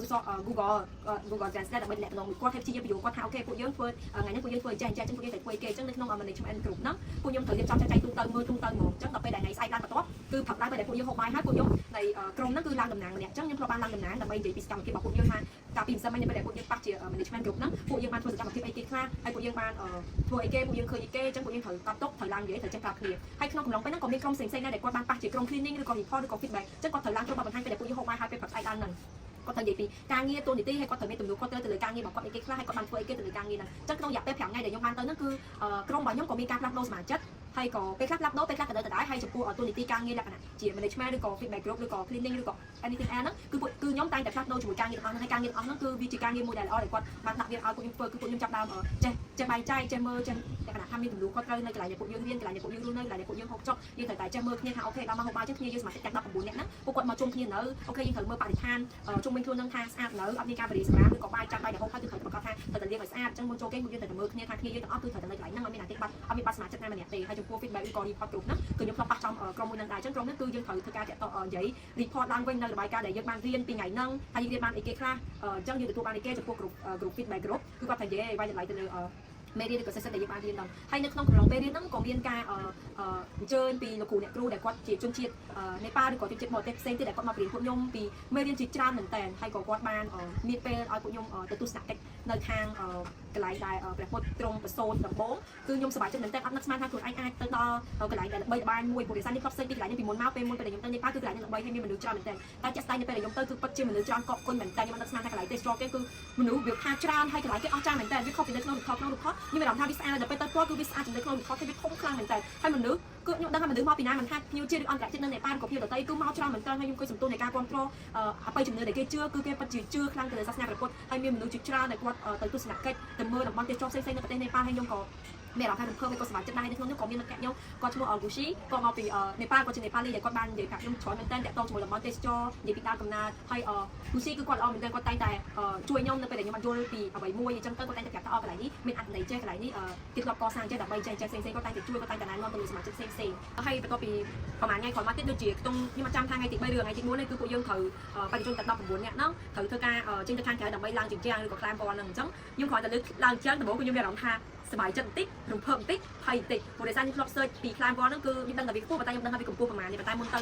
ៅមកហើយជាកន្លះម៉ោងឬក៏1ម៉ោងហ្នឹងខាង sister គាត់ក៏ប្រាប់ដែរថាកម្ពស់វា10ម៉ែត្រអញ្ចឹងខ្ញុំគ្រាន់លើ10ម៉ែត្រខ្ញុំគិតថាខ្ញុំពិតជាធ្វើបានទេប៉ុន្តែខ្ញុំគិតថាបើខ្ញុំធ្វើបានខ្ញុំត្រូវតែបញ្ចេញវាទៅខាងក្រៅក៏អត់កើតដែរតែខ្ញុំមើលសមាជិកដទៃគឺគាត់អ្នកខ្លះទូជាខ្ញុំអ្នកខ្លះគាត់ធំប៉ុន្តែគាត់ខ្លះគាត់ធ្វើបានគាត់ធ្វើបានគាត់ឈីអាប់យើងនិយាយទៅខ្ញុំឆ្លាញ់សមាជិកដែលគាត់ចូលរួមនៅកម្មវិធីហ្នឹងមែនតើប៉ុន្តែផ្សេងៗគឺគាត់តែងតែលើកទឹកចិត្តតែងតែឈីអាប់អ្នកដទៃរបៀបមិត្តភក្តិទៅវិញទៅមកដូចខ្ញុំចេះស្ដែងតែងតែលើកទឹកចិត្តគេឈីអាប់គេហើយពួកគាត់ក៏លើកទឹកចិត្តខ្ញុំថាអូខេ Lida you can do it come on you can do it ខ្ញុំមានអារម្មណ៍ថាសប្បាយចិត្តហើយខ្ញុំមិនដឹងថាកម្លាំងហ្នឹងវាមកពីណាពេលដែលទៅដល់កន្លែងហ្នឹងគឺ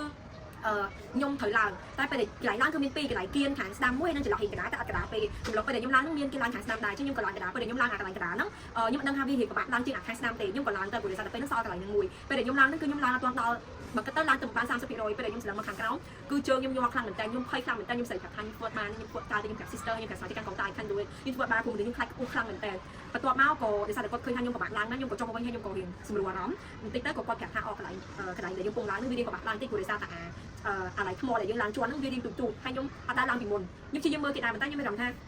การเดี๋ยวยงมือเกยให้การเดี๋ยวอันเดี๋ยวตัวต้องมีข้อเคลียร์จังเตอร์ไปได้มีสมาชิกเตะก็ล้างขังสดำห้ายงก็สมาชิกทลายมาดองเตียจงกับลงไปล้างนี่คือยงตั้งจัดครั้งเหมือนกันท่ายงเถิดถวยบานผู้โดยสารยงกระทามันแกะยงเนี่ยแต่ตั้งมือเคลียร์คือสมัยที่ก่อนล้างบ้านก่อนถวยบานให้มีการยงในทางของเคยมีเคลียร์คือชี้มันเตะพวกสมาชิกตั้งซิสเตอร์ตั้งไปจนใจที่พวกสมาชิกตั้งไปเลยเคยมีสมาชิกนำเนี่ยล้างก็ได้ก็พูดกันไปแจกทางก็ดองก็ได้ยังไม่ดองทางพวกก็สบายจะนั่งใจถึงเนี่ยแต่เคลียร์ยังมาล้างเตยจังยังกระทำมาซึ่งยังจังเอามีการสปอร์ตจังไหนยังจังคนไอ้ถวยบานให้นะยังกระทำมาซึ่งยังล้างอันนั้นบ้านก่อจิกาโมเดลยังไอ้จุ่มเนี่ยจิมวยครูไอ้จิมวยได้ให้ก่อจีหมดหลักที่สำหรับคนไอ้ได้แต่ต่อมาวันนั้นไปแต่มีเคลียร์ยังจังมาให้ยังก่อตั้งใจมองนำเหมือนกันทลางปีแต่บอกเคยทำเบียrồi lùn mà nhưng mà lan mền nhưng lan cho nó bẹt đá ta nên bây giờ cho nó bẹt đá nhưng mẹ làm tha chặt đam chui tay khăn người ta nhưng chặt đam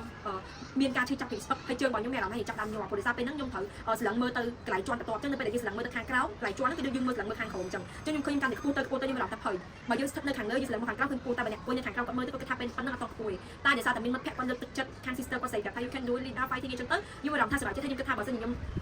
cho thầm pet đá nó cho tranh thầm pet đá nó nhưng cái tháp bây giờ nhưng không sang lang mà thầm pet đá nó cứ việc sang bằng cho nhưng chi diêm làng hay nơi bây giờล้างจับปีแปะดาในจางล้างตะเลยเตี้ยคือวิจิปัญหาหลบบักมือเตี้ยโผล่ในสะอาดปรับจวนในการแต่ตู้ตั้งหาปรับจับได้ยังเมียนให้ยงปรับจับทางเหมือนแต่ยุบชื่อยุบปลามากำลังใจบ่ยังไม่กำลังเจอบ่ยุบชื่อยิมให้ก็เมียนมองใส่ก็กันทรายแต่เตียงยุบนั้นก็ชื่อยิมเตียงอย่างไม่เอายุบตึกทางเลยเอารังแต่ใบยุบมีกำลังล้างตะเลยให้จงขอให้คือยุบประจิตโฟวิบานเหมือนแต่ปัญตายุบโฟวิบานยังได้ไพ่คลั่งเหมือนแต่ให้ยุบไม่ร้องท่าสบายจะคลั่งแต่ยังไอ้ล้างตะดองโกดายปัญตาไปสู้ท่ายุบในคลั่งพูดถึงยุบนั่นแต่คลั่งปัญตามาเส้นเชียร์เอาไปเดี๋ยวยุบตัวมามีการเรียนล้างจางนั่นคือยุบจุ่มเนี่ยខ្លួនឯងនៅរឿងមួយចំនួនជាពិសេសគឺខ្លាយពេលខ្លះយើងគិតថាគាត់ការទេប៉ុន្តែបើសិនជាមានការគ្រប់គ្រងពីមិត្តភក្តិខាងក្រៅហើយយើងត្រូវតែជឿជាក់លើខ្លួនឯងដែរយើងគិតថាខ្លួនឯងគួរតែសាក់នៅអ្វីថ្មីគឺយើងជឿថាខ្ញុំអាចធ្វើបានតែចុងក្រោយធ្វើបានហើយក៏អរគុណទៅដល់ខាង sister ហើយមិត្តភក្តិដទៃទៀតដែលគាត់លើកទឹកចិត្តហើយគាត់គ្រប់គ្រងឲ្យយើងធ្វើវាចុងក្រោយធ្វើវាបានតែរលូនហើយគាត់ក៏សប្បាយព្រេកអរគាត់ក៏សរសើរថាអូ you can do it ព្រោះមុនពេលឡើងខ្ញុំប្រាប់ថាខ្ញុំធ្វើការទេតែមិនមែនតែខ្ញុំធ្វើបានក៏ដោយសារតែមានការជួយពីពួកគាត់ខ្ញុំសប្បាយចិត្តមែនតើចំពោះអ្នកដទៃគេគិតថាកម្ពុជាប៉ុណ្ណឹងវាមិនមែនជាបញ្ហាសម្រាប់គេតែចំពោះខ្ញុំមនុស្សដែលខ្លាចខ្ពស់ត្រឹមតែ2ជាន់ឡើងស្លឹងមើលទៅខាងក្រោមខ្ញុំភ័យបានហើយតែអាចសម័យមើលបានថាទម្លាប់10ម៉ែត្រទៀតតាមមនុស្សខ្ញុំនេះធ្វើបានអត់តែចុងក្រោយធ្វើបានមែនអញ្ចឹងខ្ញុំរៀនបានពីមេរៀនច្រើននៅក្នុងរយៈពេល5ថ្ងៃដែលខ្ញុំបានទៅខាងខេមហ្នឹងហើយវាគឺជាបទពិសោធន៍និងជាគ្រូបង្រៀនដ៏ល្អមួយដែលបានបរៀនខ្ញុំហើយធ្វើឲ្យខ្ញុំយល់ឃើញពីទស្សនវិជ្ជាខាងក្រៅពីភាពទូលំទូលាយនៃភាពទូលំទូលាយទូទៅនៃបរិយាកាសហើយនៅថ្ងៃចុងក្រោយគឺជាថ្ងៃ last ceremony ដោយគេធ្វើតាក់ទងជាមួយនឹងការបង្ហាញពីក្បាច់រាំប្រពៃណីតាមប្រទេសនីមួយៗអញ្ចឹងនៅក្នុងឡងពេល5ថ្ងៃនៃ session ដែលបងគាត់ដាក់ឲ្យខ្ញុំធ្វើហ្នឹងគឺមានច្រើនដូចដែលមកខ្ញុំគាត់បានរៀបរាប់អញ្ចឹងគឺវាច្រើនហើយវាខុសប្លែកអារម្មណ៍ពីមួយថ្ងៃទៅមួយថ្ងៃយើងត្រូវអង្គុយស្ដាប់ពីការណែនាំរបស់ពួកគាត់ច្រើនសឹងតែពេលខ្លះទៅយើងអត់ដែរធ្លាប់ឮនៅក្នុងសកម្មភាពប្រចាំថ្ងៃទេប៉ុន្តែវាធ្វើឲ្យយើងដឹងថាចំណេះដឹងរបស់ហ្នឹងតែវាតើអត់ដឹងគ្នាមួយយើងប្រចាំថ្ងៃហ្នឹងហើយមួយវិញទៀតគោលបំណងនៃការធ្វើកម្មវិធី 12A Executive Peace Camp ហ្នឹងមកហ្នឹងក៏ដោយសារតែគេចង់ឲ្យយើងដែលជា women ហើយនិង girl ស្ត្រីហើយនិងក្មេងស្រីហ្នឹងគឺស្គាល់ពីខ្លួនឯងច្បាស់លាស់ពួកថាគិតទៅមើលថាពួកយើងជាក្មេងស្រីប៉ុន្តែពួកយើងអាចទៅធ្វើអីបានខ្លះពួកយើងអាចទៅដើរហើរពួកយើងអាចធ្វើដំណើរដូចដែលក្នុងអំឡុងពេលដែលយើងត្រូវធ្វើដំណើរទៅកាន់ camp អញ្ចឹងគឺពួកយើងត្រូវធ្វើដំណើរដោយប្រើចំណេះដឹងរបស់ខ្លួនឯងអ្វីដែលយើងមានជាមួយនឹងកម្លាំងចិត្តកម្លាំងកាយដែលយើងមានក្នុងនាមជាមនុស្សស្រីក្នុងនាមជាក្មេងស្រីនឹងថាពួកយើងគឺពិតជាអាចធ្វើបានអញ្ចឹងដូចជាផ្នែកកំណត់តាំងពីដើមមកអញ្ចឹងគេតែងតែចាស់តែងតែនិយាយថាក្មេងស្រីវាជាការជុំទេប៉ុន្តែក្នុងលក្ខណៈដែលខ្ញុំទៅរៀនក្នុង camp ហ្នឹងឃើញថាពួកខ្ញុំមើលឃើញពីសមិទ្ធផលរបស់មនុស្សស្រីច្រើនកម្លាំងរបស់មនុស្សស្រីច្រើនថាមនុស្សស្រីពិតជាអាចធ្វើអីបានខ្លះហើយក្នុងនោះផងដែរក៏គាត់បាននិយាយថាតើ peace camp ហ្នឹងមានន័យថាម៉េច peace camp ហ្នឹងគឺគេចង់សម្ដៅទៅលើការដែលយើងមានសុខសន្តិភាពជាមួយគ្នាក្នុងសង្គមហ្នឹងមិនថាជាតិសាសន៍ណាជាពិសេសគឺមនុស្សស្រីយើងហ្នឹងគឺពួកយើងពិតជាមានកម្លាំងនៅក្នុងខ្លួនហ្នឹងគឺមានអធិពលមួយមានកម្លាំងមួយនៅក្នុងខ្លួនហ្នឹងថាយើងពិតជាអាចសម្រេចអ្វីដែលយើងចង់បានមែនហើយយើងពិតជាមានសន្តិសុខសន្តិភាពនៅក្នុងខ្លួនរបស់ពួកយើងមែនគឺពួកយើងជាក្មេងស្រីគឺមានឱកាសច្រើនណាស់យើងមិនមែនខ្វះឱកាសយើងមិនមែនត្រូវបានគេគៀបសង្កត់ចេញពីសង្គមពីខាងផ្នែកក្នុងគ្រួសារឬក៏ខាងផ្នែក ណាមួយចេញពីសង្គមឯពួកយើងគឺអាចធ្វើអ្វីបានទៅតាមអ្វីដែលយើងចង់ធ្វើហើយពួកយើងគឺមានសមត្ថភាពមានកម្លាំងកាយគ្រប់គ្រាន់នៅក្នុងការធ្វើរឿងទាំងអស់ហ្នឹងអញ្ចឹងវាគឺជាអត្ថន័យមូលធំមួយរបស់ Executive Peace Camp ហ្នឹងហើយខ្ញុំគិតថាវាបានបរិញ្ញាខ្ញុំខ្លាំងមែនទែនវាកាន់តែធ្វើឲ្យខ្ញុំជាមនុស្សស្រីហ្នឹងកាន់តែរឹងមាំជាងមុននៅក្នុងការវែកផ្លូវខ្លួនឯងដើរសម្រាប់មនុស្សស្រីហ្នឹងហើយខ្ញុំប្រកាសថាមនុស្សប្រុសគឺត្រូវតែធ្វើរឿងហ្នឹងហើយមនុស្សស្រីធ្វើអត់បានទេហើយមួយវិញទៀតគ្រប់ session ទាំងអស់សម្រាប់ខ្ញុំ session ដែលធ្វើឲ្យវា touching ខ្លាំងជាងគេគឺ session ដែលបរៀនមួយជាមួយនឹងគ្រូដែលជនជាតិនេប៉ាល់ហ្នឹងគាត់គឺជាអ្នកសិក្សាផ្នែកច្បាប់អាចនិយាយបានថាគាត់គឺជាអ្នកជំនាញម្នាក់ដែរហើយគាត់ឈ្មោះថារ៉ាមក្នុង session របស់គាត់ហ្នឹងគឺគាត់បានបរៀនច្រើនមែនតើមិនថាតើតើនឹងយុត្តិធម៌តើតើនឹងការដាក់ទោសនៅពេលដែលទទួលខុសនៅពេលដែលមានកំហុសតើត្រូវគួរតែដាក់ទោសឬមួយក៏តើត្រូវគួរតែលើកលែងអញ្ចឹងការបរៀនរបស់គាត់ក្នុងផ្នែកនេះខ្ញុំមានអារម្មណ៍ថាខ្ញុំអាចយល់បានស៊ីជម្រៅព្រោះថាបើសិនជាពេលដែលមានមនុស្សណាម្នាក់គាត់មានកំហុសសួរថាបើសិនជាយើងទៅដាក់កំហុសគាត់លើកទៅដាក់កំហុសគាត់ក្រៅពីការណែនាំរបស់ពួកគាត់សួរថាតើវាគឺជារឿងល្អអត់យើងទៅដាក់កំហុសគាត់ទាំងដែលយើងអត់បានណែនាំពួកគាត់សិនថាតើគាត់ពិតជាខុសនឹងវាធ្វើមកគឺវាខុសដូចអីដែលយើងមើលឃើញអត់ទេអញ្ចឹងអ្វីដែលត្រឹមត្រូវគឺមានតែមួយគាត់ទេគឺការលើកលែងជាមួយនឹងការណែនាំវាជារឿងល្អបំផុតនៅក្នុងការកែប្រែកំហុសហើយមួយវិញទៀតគឺនិយាយអំពីផ្លូវចិត្តរបស់មនុស្សម្នាក់ជាមួយនឹងការចែករំលែកនៅសាច់រឿងរបស់មនុស្សម្នាក់ទៅកាន់អាគេផ្សេងអញ្ចឹងរឿងដែលសំខាន់ដែលយើងអាចចែករំលែកជាមួយនឹងមនុស្សជុំវិញខ្លួនយើងបានហើយរឿងដែលសំខាន់ដែលយើងអាចគួរតែធ្វើនៅពេលដែលយើងរស់នៅជាមួយនឹងមនុស្សក្នុងសង្គមបានគឺមានតែការសួរនាំឯងព្រោះថាការសួរនាំវាគឺជាគន្លឹះមួយដ៏សំខាន់ដែលខ្ញុំបានរៀនហើយខ្ញុំក៏ចាប់ផ្ដើមយកមកអនុវត្តដែរឃើញថាចាបើសិនជាមនុស្សម្នាក់គាត់មានបញ្ហាហើយឬក៏គាត់មានជួបប្រទះនឹងរឿងអីមួយដែលធ្វើឲ្យគាត់ពិបាកចិត្តសួរថាតើគាត់នឹងមកប្រាប់យើងផ្ទាល់អត់វាប្រកាសជាអត់ទេគ្មានមនុស្សដែលពិបាកចិត្តណាហ៊ានទៅដល់ប្រាប់គេថាខ្លួនឯងកំពុងតែជួបបញ្ហាខ្លួនឯងកំពុងតែត្រូវបានគេធ្វើបាបខ្លួនឯងកំពុងតែមានរឿងចេះរឿងចោះសួរថាពួកគាត់មកប្រាប់យើងមែនគឺអត់ងាយទេដែលជនរងគ្រោះមកប្រាប់ពួកយើងមករកជំនួយប៉ុន្តែផ្ទុយទៅវិញបើសិនជាយើងផ្ទាល់ដែលកំពុងតែស្ថិតនៅក្នុងស្ថានភាពមួយដែលយើងអាចមើលឃើញថាពួកគាត់ពិតជាមានទុក្ខលំបាកមែនអញ្ចឹងយើងគួរតែយ៉ាងហោចណាស់ទៅសួរនាំគាត់ឲ្យបើគុំទៅឲ្យគាត់មានអារម្មណ៍ថាសុខភាពនៅពេលដែលគាត់ឆ្លើយចែករំលែករឿងរបស់ពួកគាត់នឹងមកកាន់ពួកយើងទាំងអស់គ្នាអញ្ចឹងខ្ញុំគិតថាការសួរសំណួរគឺការសួរទៅកាន់អ្នកដទៃវាគឺជាសំណួរដែលមានអតិពលមួយនៅក្នុងការចែករំលែកពីបញ្ហាផ្លូវចិត្តនិងអារម្មណ៍ផ្សេងៗទៅវិញទៅមកហើយនឹងជួយសម្រាប់បន្ទុកជាពិសេសគឺជនរងគ្រោះនឹងតែម្ដងអញ្ចឹងវាអាចនិយាយថាវា touching ខ្ញុំដែរដែលវាក្នុង session មួយហ្នឹងគឺឃើញថាពេលបញ្ហាដែលយើងជួបប្រទះយើងអាចរកដំណោះស្រាយមួយដែលថាគឺមានអ្នកសួរនាំយើងមានអ្នកខ្វល់ខ្វាយពីយើងមានអារម្មណ៍ថាវាមានកក់ក្ដៅជាងមុនហើយខ្ញុំក៏អាចចែករំលែកនៅរឿងរ៉ាវដែលពួកខ្ញុំធ្លាប់ពិបាកពួកខ្ញុំធ្លាប់ជួបប្រទះមិនថានៅក្នុងគ្រួសារនៅក្នុងសង្គមទេខ្ញុំចែករំលែកទៅក្នុងសមាជិកនៅក្នុង camp ហ្នឹងហើយមានអារម្មណ៍ថាពួកយើងចែករំលែកទៅកាន់គ្នាទៅវិញទៅមកយល់ដឹងពីគ្នាទៅវិញទៅមកសួរនាំគ្នាទៅវិញទៅមកហើយយើងរៀនពីគ្នាទៅវិញទៅមកធ្វើឲ្យមានអារម្មណ៍ថាកក់ក្ដៅហើយយើងនៅតែមានអារម្មណ៍ថាយើងរស់នៅលើភពផែនដីហ្នឹងគឺមាននៅតែមានអ្នកខ្វាយខ្វល់ពីយើងហើយបន្ទាប់ពី session ហ្នឹងគឺមាន session ច្រើនទៀតដែលពួកខ្ញុំក្នុងគ្នាចែករំលែកគ្នាតាមប្រទេសនីមួយៗហ្នឹងយើងឆ្លាស់គ្នាចូលរួមជុំគ្នាទៅលេខហើយគោលបំណងមួយទៀតរបស់ camp ហ្នឹងគឺការដែលបន្ទុកនរណាម្នាក់ចោលក្នុងន័យដែលបន្ទុកនរណាម្នាក់ចោលហ្នឹងគឺបានន័យថានៅក្នុងក្រុមមួយបើសិនជាយើងអត់ព្រមទទួលស្គាល់នរណាម្នាក់សួរថាតើអារម្មណ៍ហ្នឹងគឺវាពិបាកអត់ដូចជានៅក្នុងសង្គមមួយអញ្ចឹងមនុស្សពីការត្រូវបានគេទុកចោលទាំងតែពួកគាត់មានសមត្ថភាពរបស់ពួកគាត់នៅក្នុងការធ្វើការងារផ្សេងៗប៉ុន្តែត្រូវបានគេមើលរំលងសួរថាតើអារម្មណ៍ដែលត្រូវបានគេមើលរំលងហ្នឹងវាពិតជាសប្បាយចិត្តអីអត់អញ្ចឹងយើងសាកយកអារម្មណ៍ហ្នឹងទៅគិតពីអារម្មណ៍មនុស្សដែលជោគនៅជុំវិញខ្លួនយើងអញ្ចឹងយើងគួរយល់ថាការដែលយើងទុកនរណាម្នាក់ចោលវាមិនមែនជារឿងល្អទេអញ្ចឹងយើងគួរណាតែហៅពួកគាត់មកបើសិនជាពួកគាត់ខ្វះខាតអីយើងគួរតែសម្របមួយពួកគាត់ឬមួយក៏បង្រៀនពួកគាត់បន្ថែមទៀតយើងគឺអាចទុកពួកគាត់ចោលបានទេមានន័យថាយើងខិតខំព្យាយាមតំណែងតំណងពួកគាត់ក៏ចង់មានតំណែងតំណងហើយគ្រាន់តែពួកគាត់មានផលវិបាករៀងៗខ្លួនអញ្ចឹងខ្ញុំមានអារម្មណ៍ថាពេលដែលយកបានចូលផ្នែក session ផ្នែកហ្នឹងគឺខ្ញុំចាប់ផ្ដើមមានអារម្មណ៍ថាខ្ញុំអត់ត្រូវបានគេទុកចោលទេហើយអារម្មណ៍ដែលខ្ញុំធ្លាប់តូចចិត្តអារម្មណ៍ដែលខ្ញុំធ្លាប់ពិបាកចិត្តពេលដែលខ្ញុំត្រូវបានគេទុកចោលហើយហ្នឹងក៏មានអារម្មណ៍ថាស្អាតស្អាតជាងមុនព្រោះខ្ញុំយកពីតម្លៃខ្លួនឯងអញ្ចឹងខ្ញុំក៏យកពីតម្លៃអ្នកដទៃដែរហើយខ្ញុំក៏ខិតខំដើម្បីចាប់តំណែងតំណងជាមួយនឹងសមាជិកក្នុងក្រុមមិនថាប្រទេសណាឯងពួកខ្ញុំខិតខំមែនតើទោះបីជាភាសាអង់គ្លេសពួកគាត់មិនសូវល្អទោះបីជាការតំណែងតំណងពួកគាត់មិនសូវល្អយល់យ៉ាងណាប៉ុន្តែពួកយើងបានព្យាយាមខ្លាំងមែនតើនៅក្នុងការតំណែងតំណងជាមួយពួកគាត់ហើយមួយ session មួយទៀតគឺគឺពួកខ្ញុំត្រូវបែងចែកជាក្រុមទៅតាមប្រទេសផ្សេងៗហ្នឹងតាមប្រទេសដែលយើងចាប់លេខបានហ្នឹងដើម្បីទៅជួបទៅដើរទៅតាមទស្សនកិច្ចទៅតាមសាលានីមួយៗហើយខ្ញុំគឺចាប់បានសាលាមួយដែលមានឈ្មោះថា Peacemaker ហ្នឹងគឺជាសាលាមួយដែលក្មេងៗដែលពួកគាត់អត់មានលទ្ធភាពនៅក្នុងការចូលទៅសិក្សាហ្នឹងពួកគាត់អាចចូលទៅសាលាហ្នឹងដើម្បីបង្កើតអីថ្មីៗដើម្បីរកកម្រៃពួកគាត់ដូចជាបង្កើតនំធ្វើម្ហូបធ្វើនំអ្នកអីទីទួចបាត់ជាកតាធ្វើជាសម្ភារៈអនុស្សាវរីយ៍ផ្សេងៗដើម្បីដាក់តាំងនៅក្នុងសាលាឬមួយក៏ពួកគាត់អាចយកទៅលក់នៅខាងក្រៅបានអាហ្នឹងគឺគាត់ចង់ជួយជំរុញឲ្យសិស្សបង្កើតជា skill ជាជំនាញខ្លួនឯងថាស្វែងរកខ្លួនឯងថាតើគាត់ត្រូវជាចំណុចមួយណាត្រូវចំណុចខាងណាស្រួលនៅពេលដែលគាត់ធំឡើងគឺគាត់អាចរកជំនាញនឹងបានស្រួលព្រោះពួកគាត់អត់មានលទ្ធភាពនៅក្នុងការរៀនសូត្របានជ្រៅជ្រះតាមថ្នាក់នីមួយៗបឋមសិក្សាមធ្យមសិក្សាឬក៏អីតាមកម្រិតថ្នាក់ដូចតែសិស្សទូទៅគេមានលទ្ធភាពក្នុងការសិក្សាអញ្ចឹងក្នុងនាមជាពួកគាត់ដែលអត់សូវមានលទ្ធភាពពួកគាត់ទទួលបានការសិក្សាលំមសំគួរដែលពួកគាត់អាចទំនាក់ទំនងបានជាមួយនឹងជំនាញដែលពួកគាត់អាចខំស្វែងរកបានហ្នឹងគឺពួកគាត់អាចចូលរួមនៅក្នុងការធ្វើទាំងអស់ហ្នឹងហើយខ្ញុំមានអារម្មណ៍ថាសប្បាយចិត្តណាស់មែនតើព្រោះក្មេងៗដែលគាត់មានអាយុត្រឹមតែ10ឆ្នាំ12 13ឆ្នាំ6 7 8ឆ្នាំហ្នឹងគាត់មានអារម្មណ៍ថាគាត់សុភាពរាបសារគាត់អត់ទៅលើពើគាត់គ្រប់យើងបើទោះបីជាយើងមិនមែនជាសមាជិកប្រទេសគាត់ក្រៅគាត់គ្រប់គ្នាទៅវិញទៅមកហើយខ្ញុំមានអារម្មណ៍ថា ស្រឡាញ់នឹងចូលចិត្តពួកគាត់មែនតើគ្រប់កាយវិការគ្រប់ការញញឹមទាំងអស់ហ្នឹងគឺខ្ញុំធ្វើខ្ញុំកាន់តែកក់ក្ដៅហើយនៅក្នុង session ដែលខ្ញុំត្រូវទៅជួបជាមួយក្មេងៗនិងបង្កើត activity ជាមួយក្មេងៗហ្នឹងគឺខ្ញុំចាប់ផ្ដើមមានអារម្មណ៍ថាសម្លឹងមើលមកខ្លួនឯងពេលត្រឡប់ពីខាងអតីតកាលវិញឃើញថាកាលមុនពួកខ្ញុំមិនចឹងដែរពួកខ្ញុំជាក្មេងដែលមករៀននៅសាលាអង្គការលោកសុខភាពពលរដ្ឋនេះជាមួយនឹងជីវភាពខ្វះខាតហើយពេលដែលអង្គុយសិក្សាហ្នឹងគឺមានបរទេសដែលគាត់ស្ម័គ្រចិត្តមកហ្នឹងគាត់មករៀបចំ activity ជាមួយពួកខ្ញុំមានអារម្មណ៍ថាសប្បាយចិត្តខ្លាំងមែនតើខ្ញុំពិតជាចង់ធ្វើដូចពួកគាត់អញ្ចឹងនៅក្នុងថ្ងៃហ្នឹងផងដែរថ្ងៃដែលខ្ញុំបានរៀន session នៅ camp ហ្នឹងគឺខ្ញុំទទួលបានឱកាសមួយដូចដែលខ្ញុំមានអារម្មណ៍ថាខ្ញុំស្ម័គ្រចិត្តទៅជួយក្មេងៗទៅធ្វើ activity មួយក្មេងៗដូចដែលខ្ញុំសម័យតាំងពីទូចមកថាខ្ញុំចង់បានធ្វើ activity ដូចជា volunteer អីផ្សេងៗចឹងមានអារម្មណ៍ថាពេលស្រឡឹងមើលទៅគឺខ្ញុំបានធ្វើដូចដែលពួកគាត់ធ្វើអញ្ចឹងមានអារម្មណ៍ថាសប្បាយចិត្តខ្លាំងមែនតើគិតថាខ្លួនឯងអាចធ្វើអញ្ចឹងមួយក្មេងៗបានហើយមួយវិញទៀត session វគ្គមួយវាមិនមែនជា session ទេអញមិនថាវាជា session ផងវាក៏ជាការកម្សាន្តផងដែរគឺពួកខ្ញុំបានទៅខាងក្រៅកន្លែងដែលប្រពុតប្រសូតកន្លែងដែលមានមនុស្សច្រើនកកកមែនតើមិនថាភ្ញៀវជាតិភ្ញៀវអន្តរជាតិគឺច្រើនដែលខ្ញុំសឹងថាអាចនិយាយបានគឺមនុស្សច្រើនហើយការគោរពបូជារបស់គេហ្នឹងគឺជប់សម្បូរបែបដែរគឺគេមនុស្សដែលគេប្រជាជនដែលគេគោរពបូជាខាងពុទ្ធសាសនាហ្នឹងគឺគេដើរជុំវិញកន្លែងប្រាសាទហ្នឹងច្រើនមែនតើច្រើនកកកមែនតើហើយខ្ញុំបានជួបមនុស្សជនជាតិនេប៉ាលជនជាតិបរទេសអីច្រើនដែលគេទៅលេងកម្សាន្តនៅទីនោះហើយក្នុងការ session ហ្នឹងគឺខ្ញុំក៏បានទទួលមេរៀនច្រើនដែរហើយបានមើលពីទស្សនវិជ្ជាជុំវិញទីក្រុងនេប៉ាល់ដែរហើយ session មួយទៀតគឺខ្ញុំបានទៅឡើងជាងដោយមិត្តភក្តិខ្ញុំគាត់បាននិយាយមុនអញ្ចឹងសម្លឹងមើលមកខាងរូបរាងខ្ញុំតើខ្ញុំគួរតែអាចនឹងឡើងជាជាងកម្ពស់10ម៉ែត្រដល់ខ្ញុំក៏អត់ដឹងស្មានតែខ្លួនឯងអាចឡើងដល់ដែរបើគិតទៅពេលដំបូងទៅដល់ព្រាមខ្ញុំចាប់ដើមមើលជាងតែកម្ពស់10ម៉ែត្រហ្នឹ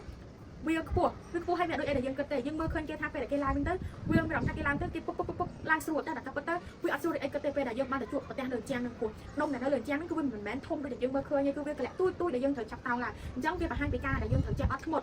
ត់ជាមួយនឹងអ្នកដែលនៅខាងក្រោមចាំជាយើងអត់ចាំបានន័យថាយើងត្រូវតែចេះលើកទឹកចិត្តមនុស្សជុំវិញខ្លួនយើងឲ្យរហូតដល់ពួកគាត់ឡើងដល់គោលដៅហើយក្នុងនាមយើងដែលជាអ្នកត្រូវបានគេលើកទឹកចិត្តហ្នឹងយើងត្រូវទទួលស្គាល់ការលើកទឹកចិត្តរបស់គេត្រូវតែខំប្រឹងឲ្យពីលទ្ធភាពមិនមែនជាការបង្កើតបង្ខំទេប៉ុន្តែវាគឺជាការជំរុញទឹកចិត្តមួយដែលយើងត្រូវតែខំប្រឹងប្រែងសម្រាប់នៅគោលដៅរបស់យើងហ្នឹងហើយមួយវិញទៀតនៅក្នុងការឡើងជាហ្នឹងគឺវាប្រកបដោយអត្ថន័យមួយដែលថាយើងខំប្រឹងគឺយើងខំប្រឹងបានប៉ុណ្ណាគឺវាបង្ហាញពីលទ្ធភាពបានប៉ុណ្ណឹងមិនមែនបានន័យថាយើងខំប្រឹងបានតិចយើងឡើងដល់ខាងលើគឺវាមិនមែនជាលទ្ធផលមួយដែលយើងអត់ទេប៉ុន្តែវាចង់បានន័យថាវាក៏ជាដំណាក់កាលមួយដែលយើងបានឡើងដែរយើងមិនមែនប្រឡែងដៃខ្លួនឯងទេហើយអញ្ចឹងហើយបានជាការឡើងជាងហ្នឹងគឺខ្ញុំមិននឹកស្មានតែខ្លួនឯងឡើងទេព្រោះខ្ញុំគឺមានមាឌធំហើយកម្ពស់គឺវាខ្ពស់អញ្ចឹងទៅខ្ញុំចាប់ផ្ដើមភ័យខ្លួនឯងថាតើអ្នកក្រោមគេអាចតោងខ្ញុំជាប់អត់តើខ្ញុំឡើងហ្នឹងគឺឡើងជាប់អត់អញ្ចឹងពេលដែលខ្ញុំឡើងពីដំបូងខ្ញុំចាប់ផ្ដើមថាមានអារម្មណ៍ថាកាន់តែពិបាកទៅហើយឡើងដល់ពាក់កណ្ដាលគឺវាកាន់តែពិបាកទៀតអញ្ចឹងខ្ញុំចាប់ផ្ដើមតាំងចិត្តខ្លួនឯងមកសន្ទុះព្រោះថាបើសិនជាខ្ញុំចង់ទៅក្រោមគឺវាអត់អាចទៅរួចទេព្រោះថាពួកខ្ញុំបានខំប្រឹងហើយទាំងជើងទាំងដៃអីហ្នឹងគឺចុកពិបាកទៅប៉ុន្តែសួរថាតើខ្ញុំនឹងអាចចង់ទៅក្រោមអត់គឺខ្ញុំខំប្រឹងខ្លួនឯងថាចង់ឲ្យខ្លួនឯងចង់ទៅក្រោមវិញអញ្ចឹងក៏សម្រេចចិត្តថាខំប្រឹងឡើងរហូតដល់គេស្រែកឈ្មោះថា Cambodia can do it ខ្ញុំចាប់ដល់កាន់តែសប្បាយចិត្តហើយសៀង3 can do it ខ្ញុំវាកាន់តែពុះខ្ញុំឲ្យឡើងទៅលើទៀតអញ្ចឹងខ្ញុំក៏អាចឡើងបានជោគជ័យរហូតដល់គូកណ្ដឹងនៅខាងលើហ្នឹងហើយខ្ញុំក៏អត់នឹកស្មានថាខ្លួនឯងគឺអាចធ្វើដូចបែបហ្នឹងដែរសមាជិកគ្រួសារខ្ញុំទាំងអស់ពេលដែលគាត់បានមើលវីដេអូខ្ញុំឡើងហ្នឹងហើយពួកគាត់អត់មានអ្នកគេជឿថាខ្ញុំអាចធ្វើរឿងទាំងអស់ហ្នឹងបានអញ្ចឹងហើយខ្ញុំមានអារម្មណ៍ថាវាគឺជាមេរៀនដែលបង្កប់នៅក្នុងការឡើងជាងនឹងច្រើនខ្លាំងមែនតើដែលពួកយើងត្រូវតែសិក្សាស្វែងយល់ពីវាអញ្ចឹងហើយខ្ញុំមានអារម្មណ៍ថាកាន់តែសប្បាយចិត្តឡើងគ្រប់ session នីមួយៗខ្ញុំបានរៀនច្រើនទៅពីមកកលៈទៅមកកលៈពីការយល់ដឹងពីខ្លួនឯងការយល់ដឹងពីមនុស្សជុំវិញខ្លួនសកម្មភាពបែបណាគួរតែធ្វើឲ្យជួបគ្រូដែលជាច្រើនទៀតអញ្ចឹងខ្ញុំមានអារម្មណ៍ថាសប្បាយចិត្តហើយក៏ខ្ញុំនឹងសង្ឃឹមថាក្មេងៗដែលទៅក្រោយទៀតក៏សប្បាយចិត្តជាងនឹងដែរហើយទាំងអស់ហ្នឹងគឺជា session ដែលខ្ញុំបានរៀនសិក្សារៀនសូត្រជាមួយនឹងការបកស្រាយពីមិត្តភក្តិខ្ញុំខាងលើអញ្ចឹងខ្ញុំចូលមកដល់វគ្គចុងក្រោយគឺតកតងជាមួយនឹងកម្មវិធីនៅក្នុងថ្ងៃចុងក្រោយអញ្ចឹងថ្ងៃចុងក្រោយរបស់ពួកខ្ញុំគឺក្នុងថ្ងៃសុក្រហើយថ្ងៃសុក្រហ្នឹងគឺមិនមែនជាថ្ងៃដែលពួកយើងជាថ្ងៃចុងក្រោយប៉ុន្តែពួកយើងអត់ធ្វើអីសោះទេគឺដំណើរការសិក្សាតាម session ហ្នឹងគឺវានៅតែដដែលគឺគ្រាន់តែថាពេលដែលមកដល់ម៉ោងពេលល្ងាចម៉ោងដូចជា4 5 6ហ្នឹងគឺបេក្ខជនទាំងអស់មកពីគ្រប់ប្រទេសហ្នឹងពួកគាត់ត្រូវការរៀប program ខ្លួនឯងរៀប plan ខ្លួនឯងនៅក្នុងកម្មវិធីហ្នឹងថាតើពួកយើងត្រូវធ្វើអីខ្លះដើម្បីឲ្យកម្មវិធីហ្នឹងធ្វើដំណើរទៅរលូនតើនរណាគេជាអ្នកធ្វើ MC តើនរណាគេជាអ្នកផ្នែកសម្ដែងតើនរណាគេជាអ្នករៀបចំផ្នែកទូទៅនរណាគេរៀបចំផ្នែកភ្លេងផ្នែកសម្បត្តិផ្នែកអីហ្នឹងគឺពួកយើងដែលជាសមាជិកមកពីប្រទេសនីមួយៗហ្នឹងត្រូវរៀបចំគម្រោងខ្លួនឯងក្នុង session ដែលពួកគាត់ឲ្យពួកយើងរៀបចំគម្រោងសម្រាប់កម្មវិធីនៅថ្ងៃចុងក្រោយហ្នឹងវាដូចជាបរិញ្ញាពួកយើងចង់ពួកយើងមកពីប្រទេសផ្សេងគ្នាចំណេះដឹងក៏ផ្សេងគ្នាប៉ុន្តែពួកយើងត្រូវសហការគ្នាដើម្បីផលិតកម្មវិធីមួយឲ្យដើររលូនសម្រាប់ពួកយើងទាំងអស់គ្នាហ្នឹងអញ្ចឹងសម្រាប់ពួកខ្ញុំមានអារម្មណ៍ថារៀងសប្បាយចិត្តដែរពួកខ្ញុំអាចបានបញ្ចេញគំនិតនៅកម្មវិធីហ្នឹងថាពួកខ្ញុំត្រូវធ្វើអីគេខ្លះថានរណាគេជាអ្នកធ្វើ MC អញ្ចឹងពួកខ្ញុំអាចសម្លឹងមើលទៅសមត្ថភាពម្នាក់ៗថាពួកគាត់អាចធ្វើអីបានពួកគាត់អាចជួយកម្មវិធីអីបានអញ្ចឹងហើយនៅពេលដែលកម្មវិធីពេលដែលចាប់ session សិក្សាពីមួយថ្ងៃហើយចូលដល់ម៉ោង4ម៉ោង5ម៉ោង6គឺម៉ោង4ចាប់ពីម៉ោង4ទៅគឺគេចាប់ផ្ដើមឲ្យសមាជិកដែលមកចូលរួមទាំងអស់ហ្នឹងគឺតែងខ្លួនសម្លៀកបំពាក់ឲ្យរៀបចំឲ្យរួចរាល់ជាមួយនឹង plan program ដែលរៀបចំសម្រាប់កម្មវិធីហ្នឹងត្រូវរៀបចំឲ្យរួចរាល់ដោយពួកខ្ញុំអញ្ចឹងយើងដឹងថាកម្ពុជាយើងត្រូវការតុបតែងខ្លួនច្រើនខ្លាំងមែនតើអញ្ចឹងពួកខ្ញុំពីរនាក់ហ្នឹងគឺចំណាយពេលច្រើនហើយពេលវេលាដែលគេឲ្យមកហ្នឹងគឺកន្លះម៉ោងទេគិតមើលថាតើយើងគួរតែរៀបចំកន្លះម៉ោងទាំងការ make up ទាំងការរៀបចំខ្លួនតុបតែងខ្លួនហ្នឹងវាអាចសមប្រកបប៉ុន្តែអាច ហើយបានថាវាអត់អីទេដោយសារតែពេលហ្នឹងពួកខ្ញុំមានបញ្ហាតិចតួចនៅក្នុងការស្លៀកពាក់ឈុតបានប្រពៃណីខ្មែរហ្នឹងឃើញថាដោយសារតែពួកខ្ញុំគឺខ្វះខាតចំណេះដឹងនៅក្នុងការបត់ជាភ្លីសម្រាប់ធ្វើជាក្បិនអញ្ចឹងទៅធ្វើឲ្យអាការបត់ជាក្បិនហ្នឹងគឺវាអត់បានដំណើរការល្អទេគឺវាមើលទៅអត់ស្អាតអត់សមរម្យទៀតហើយណាមួយដាច់ខ្សែក្រវ៉ាត់ផងហើយត្រូវចងក្បិននៅគ្នាទៅវិញទៅមកផងពួកខ្ញុំរៀបចំខ្លួនឯងទៅ2នាក់ហ្នឹងហើយសិតតែអ្នកដំបូងទៀតនៅក្នុងការស្លៀកសម្លៀកបំពាក់ប្រពៃណីខ្មែរហ្នឹងហើយឃើញថាពេលដែលស្លៀកសម្លៀកបំពាក់ហ្នឹងពួកខ្ញុំចាប់ផ្ដើមជួយគ្នាទៅវិញទៅមកប៉ុន្តែការដែលជួយគ្នាពួកខ្ញុំគឺខំប្រឹងឲ្យតាមអីដែលខ្លួនឯងអាចធ្វើទៅបានគឺបាត់ហើយឃើញថាពេលបាត់ទៅគឺអត់មានស្អាតទេហ្នឹងគឺបាត់ទៅគឺចេញមកគឺពិបាកទួយយកខុសពីការរំពឹងទុកបងអញ្ចឹងអីដែលពួកខ្ញុំអាចធ្វើបានជាមួយនឹងពេលវេលាតិចហ្នឹងក៏សម្រាប់ចិត្តថាយកក្បិនហូតដែលយើងស្លៀកពីខ្មែរមកហ្នឹងសម្រាប់ទៅវត្តទៅវត្តធម្មតាហ្នឹងយកមកស្លៀកជំនួសពីក្បិនដែលយើងមូលខ្លួនឯងវិញអញ្ចឹងក៏រួចផុតមកពេលហើយចងសក់ចងអីហើយជាមួយនឹងរៀបចំតុបតែងមុខមាត់ដូចដែលនៅក្នុងវីដេអូមានបង្ហាញអញ្ចឹងឃើញថាវាពួកខ្ញុំធ្វើបានប៉ុណ្ណឹងហើយថាវាល្អច្រើនហើយវាក៏សមរម្យជាខ្មែរច្រើនដែរហើយមួយទៀត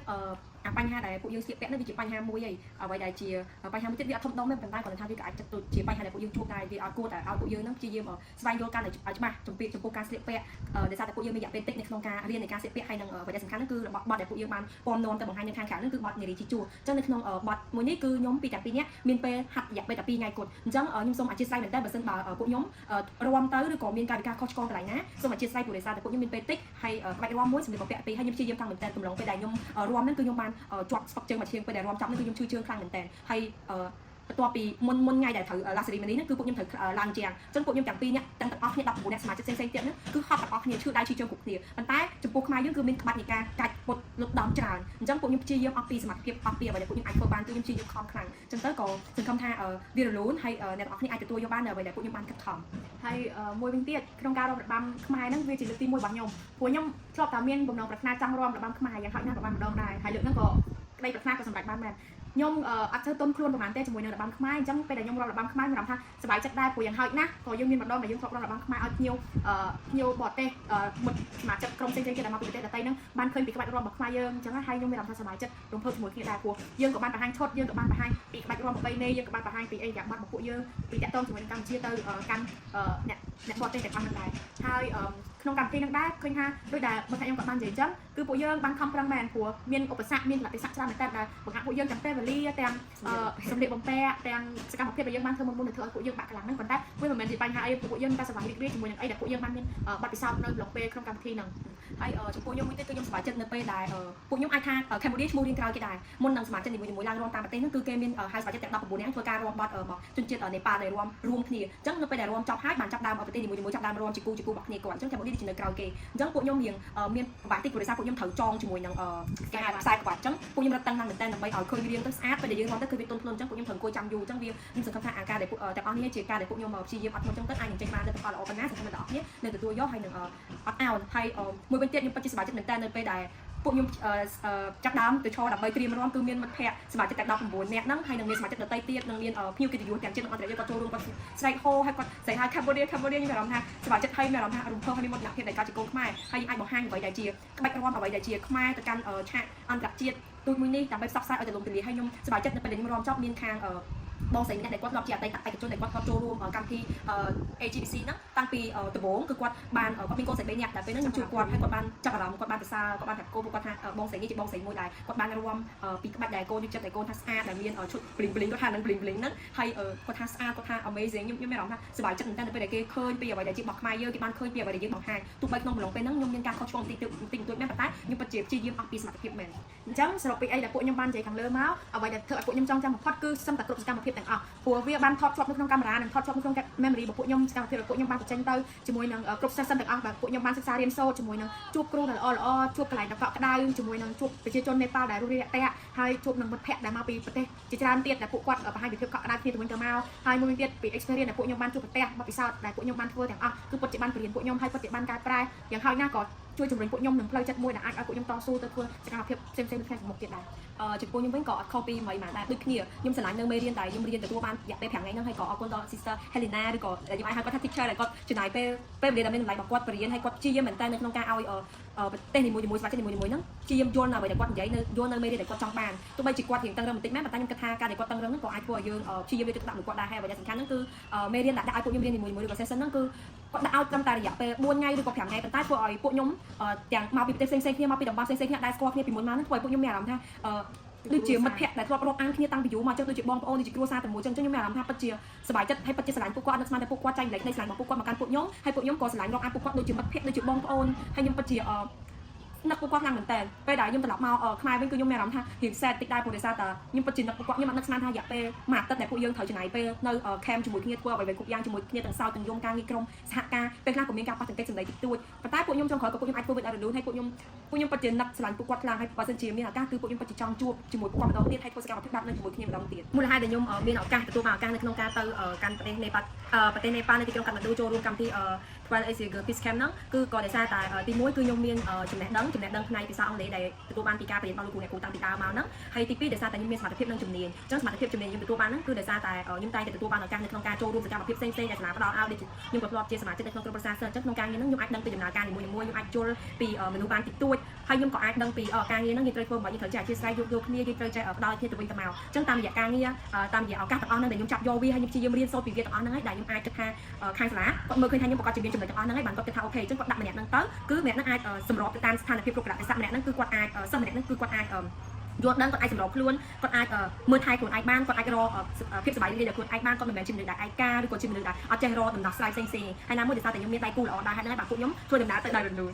អញ្ចឹងចំពោះខ្ញុំវិញមូលហេតុដែលខ្ញុំអាចទទួលបានឱកាសនៅក្នុងការចូលរួមនៅក្នុងAsia Girl Peace Camp ហ្នឹងក៏ដោយសារតែវាទៅដល់នៅសមត្ថភាពរបស់ខ្ញុំដែរអញ្ចឹងឃើញថាខ្ញុំក៏បានខិតខំប្រឹងប្រែងដែរតាំងពីរៀនថ្នាក់តន្ត្រីមកតាំងពីទូរហូតដល់ថ្នាក់ទី12នេះគឺខ្ញុំពិតជាអរគុណសាលាអង្គការលើកស្ទួយប្រជាពលរដ្ឋនេះមែនតែធ្វើឲ្យខ្ញុំមានសមត្ថភាពគ្រប់គ្រាន់សម្រាប់ទទួលយកឱកាសហ្នឹងឲ្យខ្ញុំបានមានឱកាសនៅក្នុងការទៅចូលរួមហ្នឹងហើយសួរថាតើខ្ញុំនឹងមានលទ្ធភាពទៅខ្ញុំនឹងមានភាពរឹងមាំប៉ុណ្ណាដែលខ្ញុំអាចទៅធ្វើដំណើរក្រៅប្រទេសហ្នឹងសួរថាតើខ្ញុំមានចំណេះដឹងប៉ុណ្ណាដែលអាចធ្វើឲ្យខ្ញុំឆ្លងដំណើរប្រទេសហ្នឹងគ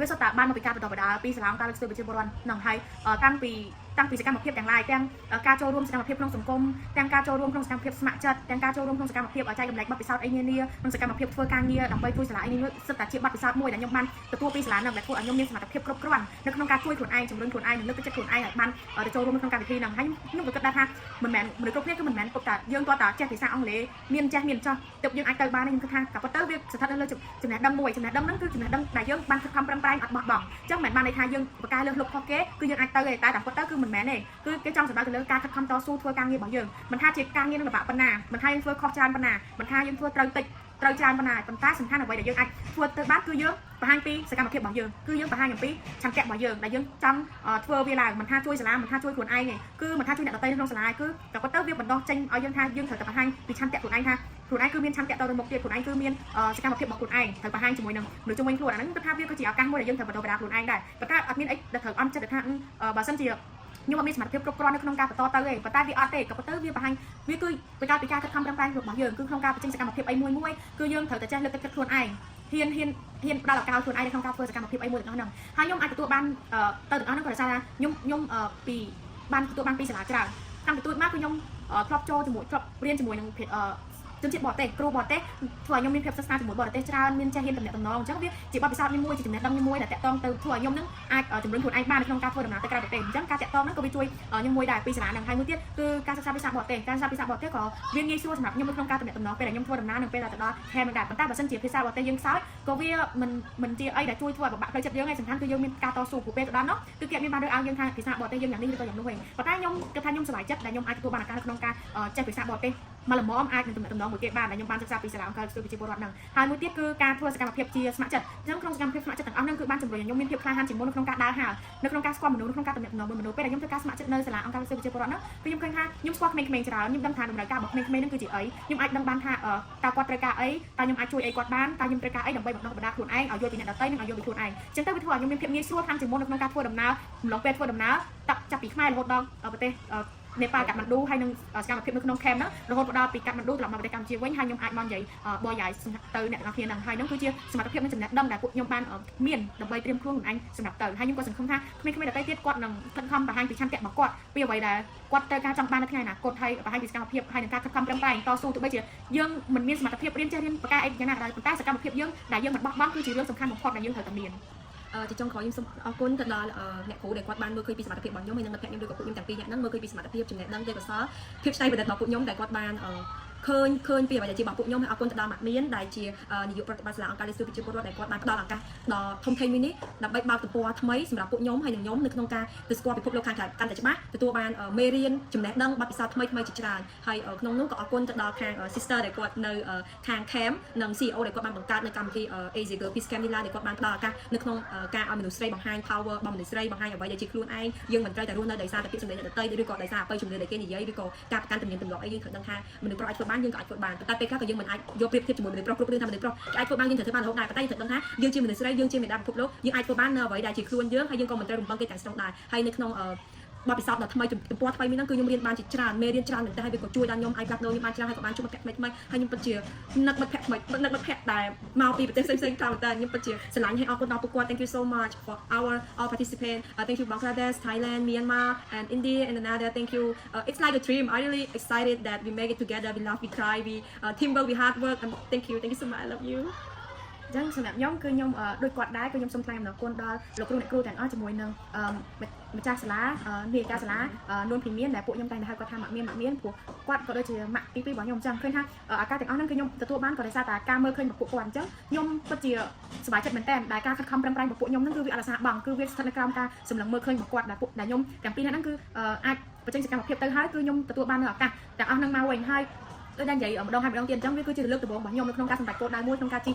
យន្តហោះអញ្ចឹងមានការសប្បាយចិត្តខ្លាំងមែនតើគាត់ថាលឺភ្លាមគឺវ៉ាវហ្មងព្រោះអត់ដឹងថាគួរបោះយាយថាម៉េចខ្ញុំមានតែអរគុណដល់ពួកគាត់ព្រោះចំណេះដឹងដែលខ្ញុំទទួលបានទាំងប្រមាណហ្នឹងគឺវាពិតជាជួយពួកខ្ញុំច្រើនមែនតើនៅក្នុងការឲ្យធ្វើឲ្យខ្លួនឯងរឹងមាំទាំងផ្លូវចិត្តនិងផ្លូវកាយទាំងផ្លូវដំណើរយើងទៅថ្ងៃខាងមុខទៀតហើយវាផ្ដល់ចំណេះដឹងផ្សេងៗទៀតដល់ពួកខ្ញុំដែរអញ្ចឹងខ្ញុំពិតជាអរគុណម្ដងហើយម្ដងទៀតចំពោះទឹកចិត្តមួយដែលជួយក្មេងៗដទៃទៀតជាពិសេសពួកខ្ញុំតោះហ្នឹងបានទៅរហូតដល់ទៅបានចូលរួមនៅក្នុងការសិក្សា session ផ្សេងៗនៅក្នុងកម្មវិធី Asia Girl Child Peace Camp ហ្នឹងអញ្ចឹងខ្ញុំក៏សង្ឃឹមថាបងប្អូនឬក៏អ្នកដែលទៅចំនួនក្រោយទៀតក៏គាត់សប្បាយចិត្តនៅក្នុងការទទួលបានឱកាសហ្នឹងហើយក៏គាត់នឹងខិតខំប្រឹងប្រែងសិក្សាឲ្យបានច្រើនពី session ទាំងអស់ហ្នឹងយកមកចែករំលែកដល់សាលាយើងហើយខ្ញុំក៏សង្ឃឹមទៀតដែរថាពួកគាត់នឹងអាចធ្វើបានព្រោះវាគឺជាចំណេះដឹងមួយហើយខ្ញុំគិតថាមិនចាំបាច់ភ័យអីច្រើនទេព្រោះពួកខ្ញុំគឺជាអ្នកទៅលើកដំបូងហើយពួកខ្ញុំគឺជាអ្នកបាត់ពិសោធន៍មុនអញ្ចឹងខ្ញុំសូមប្រាប់ទៅអ្នកទាំងអស់គ្នាថាកុំភ័យដល់អ្នកខ្លាចថាវាអត់អាចធ្វើបានអញ្ចឹងគិតថាខ្លួនឯងអាចធ្វើបានហើយកុំរារែកកុំបំបាក់ខ្លួនឯងថាខ្លួនឯងមិនអាចទៅបានមិនអាចធ្វើដំណើរបានព្រោះខ្ញុំអត់មានដឹងខ្យល់អីទេពីអ្នកខ្ញុំនឹងគឺភ័យខ្លាចភាពព្រោះវាជាលើកដំបូងរបស់ពួកខ្ញុំប៉ុន្តែពួកខ្ញុំនៅតែអាចធ្វើបានអញ្ចឹងខ្ញុំក៏នឹកស្មានថាខ្លួនឯងធ្វើបានដែរអញ្ចឹងខ្ញុំគិតថាពួកបងប្អូននិងអ្នកដែលទៅជំនាន់ក្រោយទៀតប្រកាសជាអាចធ្វើបានព្រោះអ្នកទាំងអស់គ្នានឹងអាចមានចំណេះដឹងច្រើនជាងពួកខ្ញុំនិងអាចមានសកម្មភាពច្រើនជាងពួកខ្ញុំអញ្ចឹងខ្ញុំគិតថាអ្នកទាំងអស់គ្នាពិតជាអាចធ្វើបានហើយសកម្មភាពដែលខ្ញុំនិយាយហ្នឹងគឺវាគឺជាផ្នែកមួយឯងប៉ុន្តែខ្ញុំពេលដែលអ្នកទាំងអស់គ្នាបានទៅខ្ញុំសង្ឃឹមថាអ្នកទាំងអស់គ្នានឹងបានជួបប្រទះនៅរឿងជាច្រើនទៀតដែលបើកផ្នែកបើកចំពោះអ្នកទាំងអស់គ្នាឲ្យទទួលស្គាល់ពីអីដែលនៅក្នុងជីវិតយើងថាវាមានច្រើនប៉ុណ្ណាអញ្ចឹងហើយវាគឺជាសារៈសំខាន់មួយនៅក្នុងការខិតខំប្រឹងប្រែងបើទោះបីជាយើងមិនទទួលបានលទ្ធផលល្អឯងប៉ុន្តែការដែលមិនបញ្ឈប់ការខិតខំប្រឹងប្រែងវាគឺជាអ្វីដែលសំខាន់បំផុតដែលពួកយើងទាំងអស់គ្នាត្រូវការហើយអញ្ចឹងបើសិនជាអ្នកទាំងអស់គ្នាត្រូវការសួរនាំឬក៏អ្វីបន្ថែមទៀតអ្នកទាំងអស់គ្នាក៏អាចសួរនាំពួកខ្ញុំបានដែរហើយចុងក្រោយគឺខ្ញុំសូមអរគុណជាមួយនឹងអ្វីដែលម៉ាក់មានហើយនឹងលោកគ្រូអ្នកគ្រូទាំងអស់បងទាំងអស់ចំនួនមុនដែលពួកគាត់តែងតែជួយលើកទឹកចិត្តជួយជំរុញជួយចែករំលែកពីសកម្មភាពទាំងអស់ដែលធ្វើឲ្យពួកខ្ញុំអាចធ្វើដំណើរទៅជាមួយនឹងសកម្មភាពនៅក្នុងcamp ហ្នឹងគឺទទួលបានរលូនជោគជ័យហើយត្រឡប់មកខ្មែរវិញដោយសុវត្ថិភាពអរគុណ